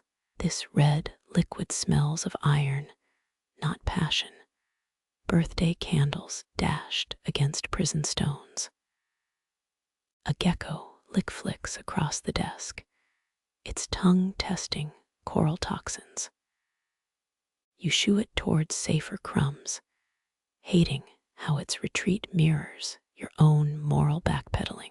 Ship manifests from 1583 list, decorative stone, to avoid tariffs. Truth smuggled in bureaucratic silence. Your quill hesitates, blotting Timor into a Rorschach shame spiral. The inkwell's base scrapes parchment. Grated skeleton noise. 14 fish now orbit your Mozambique draft, each scales detailed enough to almost swim. Mad King Carlos supposedly drank powdered coral diluted in brandy, believing it cured treasonous thoughts. Your cure's simpler. Ignore the crunching sound when stirring pigments. One branch protrudes like a beckoning finger. You snap it off mid-stroke. White powder snows across Sumatra, funeral ash for easy decisions. Some apothecaria texts recommend coral for Atlas asthma, the panic of uncharted voids. You inhale reef dust, tastes like Lisbon's aquarium district after rain. Turquoise water stains bloom where ink thins, ghostly shallows over drowning reefs. A flea-sized crab carcass floats to the surface, last defender of its tiny castle. Historians debate if Vasco da Gama's scribe intentionally leaked coral ink on rivals' maps, creating phantom shallows. You drop wax on the crab, giving it a pearly tomb. Sunlight finds the inkwell's fissures, liturgy of cracks, preaching noon sermons. Your thumbnail picks at a crevice, more remorse than archaeology. Fringe ship logs mention coral drunkenness, sailors gnawing reefs during scurvy nights, hallucinating mermaid nurseries. The gecko returns, this time straddling the inkwell like a guilty conquistador. You draw an eel, swallowing its own tail, Ouroboros of compromises. Coral mucus strings between quill and nature's spit on human theft. An obscure Milanese cartographer argued reefs were God's punctuation, commas separating sea from sky. Your punctuations all dashes now, speed over grace. Wind flaps the tent door a breath, testing your resolve. The inkwell sweats crimson teardrops onto teakwood, each one a miniaturized port town. Scholars dispute whether Caribbean shamans could read futures in coral patterns or just sold good stories to gullible captains. Your future's clear, islands labeled ambiguously, rivers diverting around inconvenient truths. Seagull cries pierce the canvas, feathered critics circling your desk. You shield the inkwell with a palm protector and jailer both. Coral farmers near Madeira supposedly sang to their reefs lullabies for faster growth. Your own song dies in your throat, a hummed apology for 17 stolen grams. The quill slips, dragging Java into a crimson smear. 10 heartbeats pass before you realize it's an improvement. Accidental honesty. Your knuckle knocks the inkwell. Its hollow ring echoes Prince Henry's empty promises. Discover paradise, but mind the receipts. His statues would cough if they could. Dust motes settle on the coral, giving aged grace to fresh sins. You blow them away, one particled exhale for the Atlantic's plundered lungs. Tide charts claim reefs grow a thumb's width per year, faster than guilt fades. Your thumb today measures yesterday's crimes. No real math for that. Candle grease solidifies around the base, waxen shackles for your conscience. A loose polyp crumbles under pressure, sand becoming sand again. Historians still argue whether any map justified the coral harvest, or if beauty was always the lie. You trace a fish's spine with coral-inked precision, giving it a majesty the ocean lost. Shadows lengthen into knives, carving your desk into light prisons. The emptied inkwell feels lighter, larceny subtracted by use. You pocket its last crumbling shard, not a souvenir, but a verdict. Some say drowned reefs scream at midnight when ink dries. Tonight, you'll listen through treated canvas, quill frozen above pardon papers. Stars arrive as weak pinpricks, celestial patrolmen clocking your crimes. The gecko sleeps on warmed parchment, snug over butchered archipelagos. You close your eyes, inkwell-less fingers twitching rights from wrongs. You count 5 weathered coins, all with Prince Henry's judgmental profile, piled beneath the tent flap. Clouds swallow the moon again, those armored knights guarding celestial gates.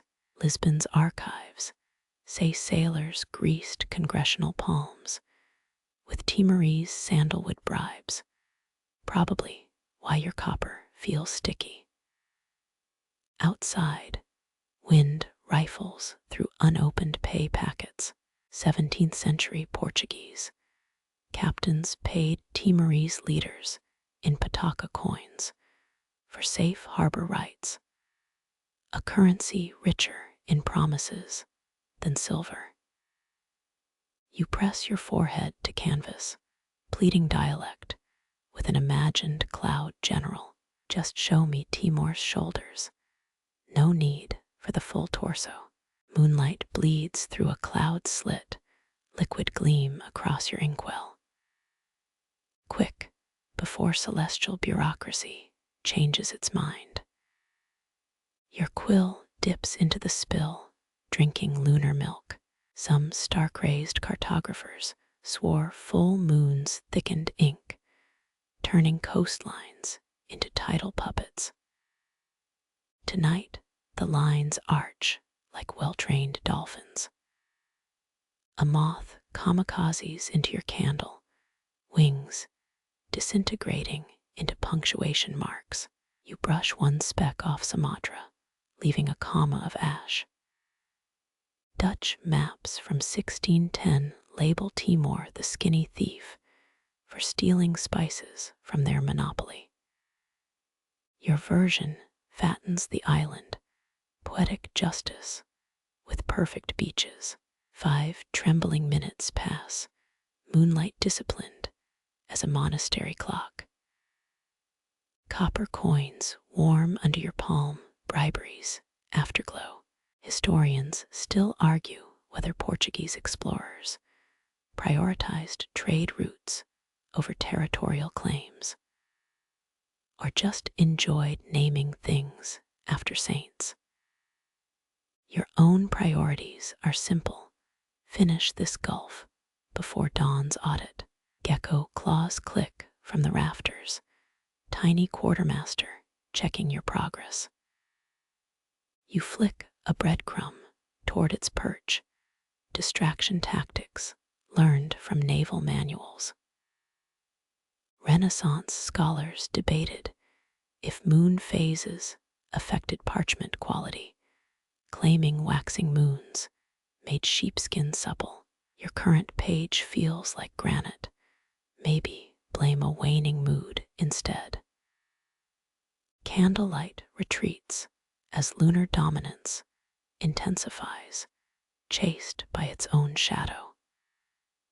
Ink dries faster under the moon's gaze, no room for second thoughts. You dot an archipelago with deliberate care, pearls on a pirate's necklace.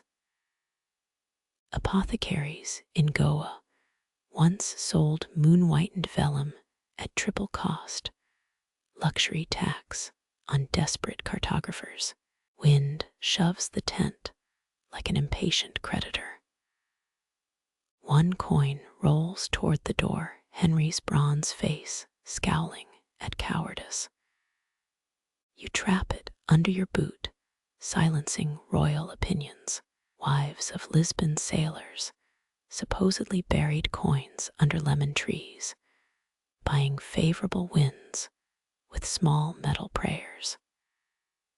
Your tree's imaginary, but roots still clutch copper. Cloud nights regroup, smothering your stolen moonbeam to half strength. You squint at the dimmed coastline. Timor now resembles a drowsy eel. Fringe trade logs mention night ink mixed with crushed periwinkle shells, guaranteed to glow like stolen starlight. Normal indigo suffices, better to owe the moon than some mollusk. Shadows bruise your desk, blue-black blotches where ink and night collide. A stray hair floats into the wet Java Sea, now fringed with unexpected kelp forests. 1684 Boston almanacs blamed lunar eclipses for sailors missing toes, code word for frostbite or rough card games. Your toes remain intact, cold, but accounted for. 3 bell tolls echo from saggers, monks resetting the world's hidden clock. Your quill races their chimes, ink tides climbing imaginary shores. King Manuel's scribes allegedly used tides themselves as ink blotters, laying maps on wet sand for natural margins. Too risky, you'll take controlled blots over nature's whims. Moonlight abandons you mid-stroke, clouds victorious after all. 5 copper bribes lie spent on the rug, insufficient funds for another lunar withdrawal. You relight the candle, its flame hissing at the demotion. Some say Timor's sand glows blue under full moons, phantom plankton honoring drowned fleets. Your map's version stays pragmatic beige. Candle grease outlines your compass rose, wax defending north from doubt. A moth leg sticks to Mare Indicum, unplanned topographical feature. Scholars dispute whether Portuguese ships carried royal astrologers or just drunk stargazers with nice titles. Your own stars stay trapped in ink, prisoners of better draftsmen. Gecko droppings speckle the tent corner, territorial markings over stolen land. You wipe your quill tip, pretending not to see the tiny critique. Moonlight makes a final cameo, apologetic sliver above Madagascar. You capture its curve in a bay's contour, geography's inside joke. Dawn licks the horizon, a creditor with zero patience. Coins get pocketed, evidence disposed. Timor sleeps on parchment, slightly crooked, but plausibly deniable. Historians still argue whether the moon ever cared about maps, or just charged higher interest rates than Genon bankers. Your knuckle grinds the last wet ink into grain, paper swallowing lunar loans. Tent fabric pales from obsidian to slate, night's contract expiring. 5 copper princes weigh your pocket down payment on next month's darkness. The new parchment lies cold under your palm, virgin territory, whispering through its fibers. It knows what's coming. Every scrape and lie your quill will carve into its skin. Camel hair brushes used to smooth such sheets in Venice. Officially for quality control, unofficially for begging forgiveness. Your own tools lack ceremony, just a badger claw knife and yesterday's bread to erase sins. You breathe warmth onto the surface, fogging potential coastlines before they exist. 16th century monastic mills near Burgundy produced the whitest vellum, soaked in milk and prayers. Yours came cheaper. Lisbon dock markets smelling of pickled herring and regret. Still, it resists the quill's first kiss like a fortress wall. Indigo bleeds slower here, no lunar aid tonight.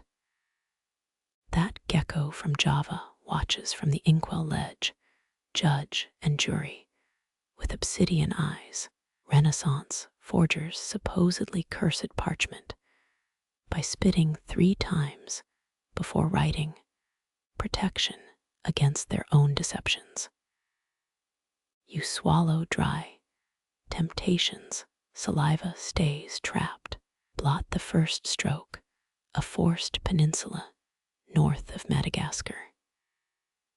Historians still argue whether early maps included deliberate errors, traps for rival cartographers, or cries for help.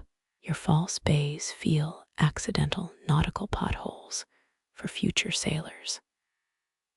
The quill trembles exhaustion or conscience. You blame lamp smoke. Wind sneaks under the tent flap, carrying whispers from last night's Timor draft. Parchment edges flutter like trapped gulls. Nautical charts once used crushed murex shells for red ink, royal roots, literally blood-colored. Your crimson comes from overpriced cochineal beetles, assassins squashed between merchant fingers. Midnight sweats through your tunic collar, dampening compass lines into swamp deltas. That persistent gecko licks its own eyeball, disappointed hydrologist. Scholars in Coimbra claimed virgin parchment absorbed moonlight better, hence truer coastlines. Tonight's clouds veto that theory. Your Africa sags like tired dough. Scrape away a misplaced river, the badger knife, murmuring through fibers. Versailles archivists found 17th century maps with hidden poems etched by blade tips, lovelorn scribes venting. Your own subtext is simpler. Forgive the wobble, rum shortage at port. Fingers cramp around the quill, betrayed by their own skeleton. Portuguese ships' logs often mentioned parchment fever, shaking hands, mistaking waves for mirages. Your tremor invents a new archipelago near Azores, tiny dots named Ilhas to Café Falta. The gecko sneezes, approval or pepper dust from the sack. Dawn's first blade slices the tent's eastern seam. You shield the parchment, hands cupped over unborn oceans. Sagar's monks once sang to vellum at dawn, believing fibers expanded with sound. Your own lullaby is silent, a yawn stretching into Portugal's future. Ink thickens to tar last drops forced into service. That final cape curves unnaturally, a question mark disguised as geography. Historians will later debate the aberration. Was it fatigue or genius anticipating continental drift?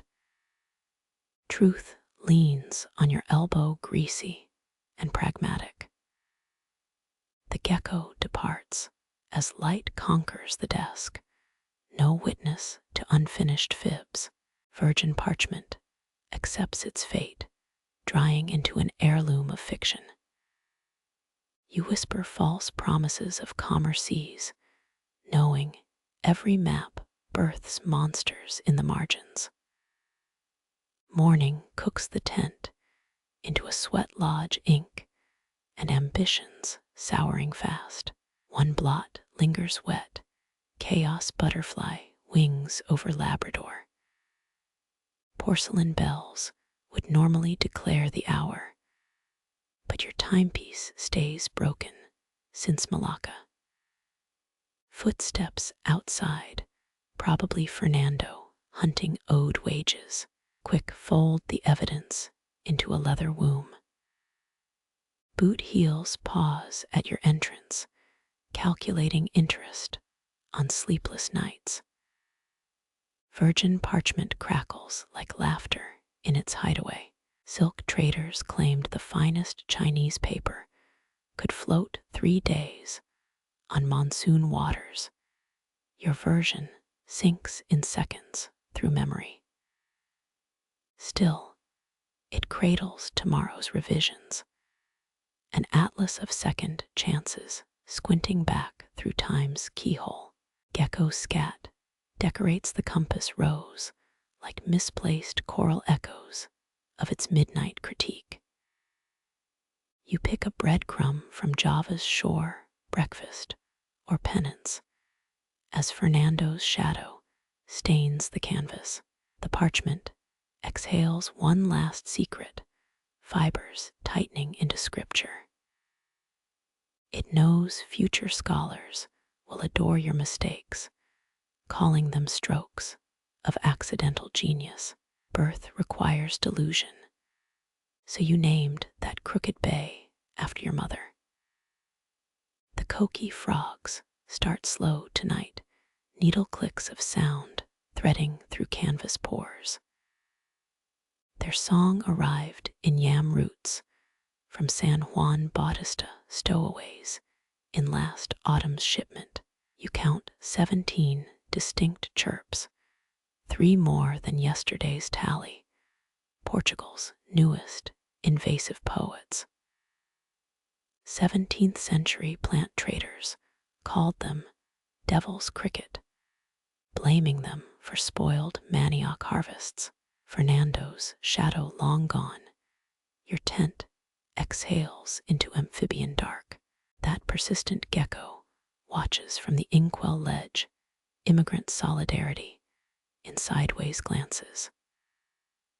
One frog sings directly under your stool, vibrations humming up through tired kneecaps. Historians still argue whether colonial bioinvasions were accidents or silent rebellions by homesick sailors. Trade ships' logs mention rats, never these throaty fugitives. You peel apart lavender sachets, mother's failed remedy against night thoughts.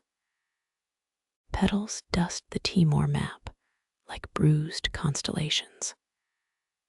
Coqui trills sync with your pulse, a biological metronome pacing pre-dawn revisions. Caribbean Taino tribes believed coquis sang only where fresh water ran pure. Yours thrive on puddled ink and loneliness. Wind slackens.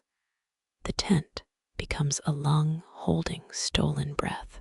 Mouse Russell's pause below fig stacks.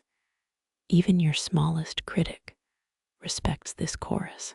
Moonlight fractures through cloud slits, catching the brass compass in temporary surrender. Maps age fastest at night, parchment fibers fraying under imagined tides. That carved cedar pole groans, bending under soprano frog weight. Renaissance naturalists classified coquis as fish, useful loophole for fasting Friday meals. Your colony dines on moths careless enough to enter their domain, 6-legged suppers lured by candle ghosts. A rogue hop lands near your elbow pebble weight with concert hall lungs. Its throat swells gold in lantern shine, biological jewelry mocking your leaden rings. You resist sketching it atop the Azores, cute distraction from yesterday's misshapen gulf. Monastery bells fail to drown them. Saggers, monks probably cursing through matins. Koki pitch sharpens with humidity. Tonight's moisture promises cartographic regrets by dawn. Your quill hovers, caught between recording their anthem or silencing it with India ink. Breadcrumb erasers stick to fingers, failed bribes for frog deities. One creature balances on the Maldives archipelago you mislabeled yesterday, living correction to your reckless longitude. Historians will later debate if nocturnal fauna altered Portuguese mapmaking. Never guessing your African coastline wobbled in time with croaks. Silk handkerchief from Zanzibar fails as a sound barrier. Their song stitches through imported threads. Mouse returns with a dried berry offering truce between species, enjoying your demise. That Java gecko flicks its tongue equal parts envy and scorn. Fold away the half-false map. Its coastlines dissolve under Koki vibrations, temporary shells. You whisper to the parchment. Tents and empires share expiration dates. Birth requires delusion. So you name a new atoll Ilha dos Amphibios Irritados. Dawn leaks milky light through eastern seams. Frogs hush mid-chorus. Portuguese biologists would pay a year's wages for just one specimen your colony knows better than to linger. Brush strokes soften their exit, cinnamon-dusted footprints evaporating into floor cracks. Tent flaps sigh, releasing music back to root-filled shadows. Monsoon light floods your desk, world rebuilt in yesterday's mistakes. Frog-shaped voids pulse behind your eyelids, phantom choir tuning up for tomorrow's critique. Final note, Koki-less silence aches louder than their serenades. You pour cold mint tea over India's distorted coast, sacrifice to nocturnal cartographers who'll reclaim this tent by twilight. Jasmine vial hangs empty, moth ash swapped for smuggled frog skin. Future diggers will puzzle over this relic, proof that maps once sang themselves into existence. Tent folds inward without ceremony, canvas collapsing like a spent lung. Koki genetics already weaving into Lisbon's soil, their descendants destined to outlast your carefully measured worlds. Your knuckles brush cedar, wood last contact with a universe contained. Sunrise turns parchment into ordinary calfskin, lying as all great truths do between silence and a dozen throaty goodbyes. Leather satchel buckles shut over your failures, fern spores, and Koki eggs hitchhiking to the next temporary shell. The gecko stays, new landlord claiming inkwell royalties. You leave a honeyed crumb tribute, sweetener for whoever inherits this swirling dark. Grass outside still hums from last night's symphony, fertile ground for misdrawn continents. Historians will call this era Portugal's golden age. They never feel the Koki's breath on their neck, counting each shaky border you surrendered to dawn. Boots sink into mud-made musical Fernando's voice, already booming from harbor masts. Your tent shrinks behind cypress trees, cotton ghost, dissolving in marine light.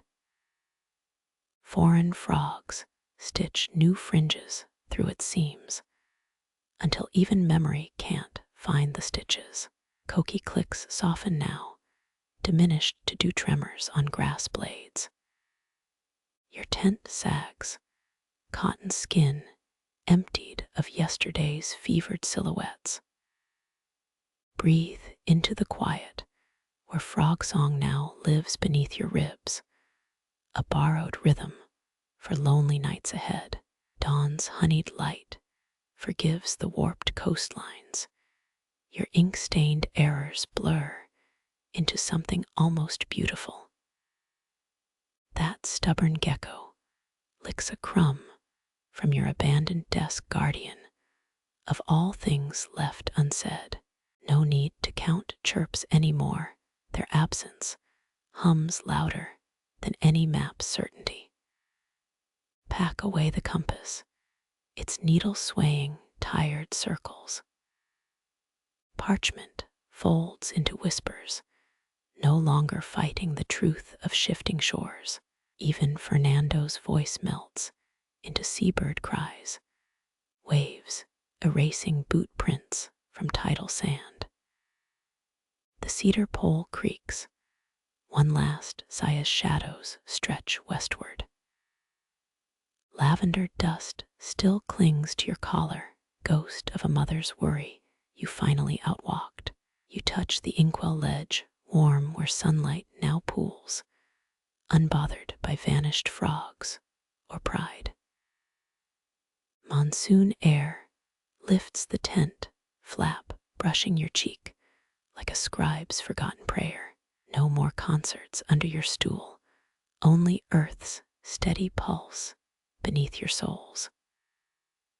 Walk slowly, the mud remembers their song and carries it gently away from your unfinished borders. Worlds end softly, not with trumpets, but with a gecko blinking and grass reclaiming its stolen ground. Each step toward the harbor lightens your satchel, fern spores already dreaming in damp leather. Let the Koki's airs sing Lisbon to sleep their lullabies, weaving through crooked alleyways. You smell jasmine, or maybe memory, as salt wind unpicks the last stitch, holding yesterday's tent upright. Nothing collapses. It simply settles like breath released after holding too long. Your boots find the path, not retreat, just a different kind of voyage. The horizon blurs, not with tears, but the gentle mercy of distances embraced. Harbor bells float ashore, each chime a cradle rocking what remains. Close your eyes, the dark feels kinder, now no longer measured in ink or accusations. No borders left to defend, only THE Chinese letter, PURRING tide, and your own pulse finally matching the earth's patient.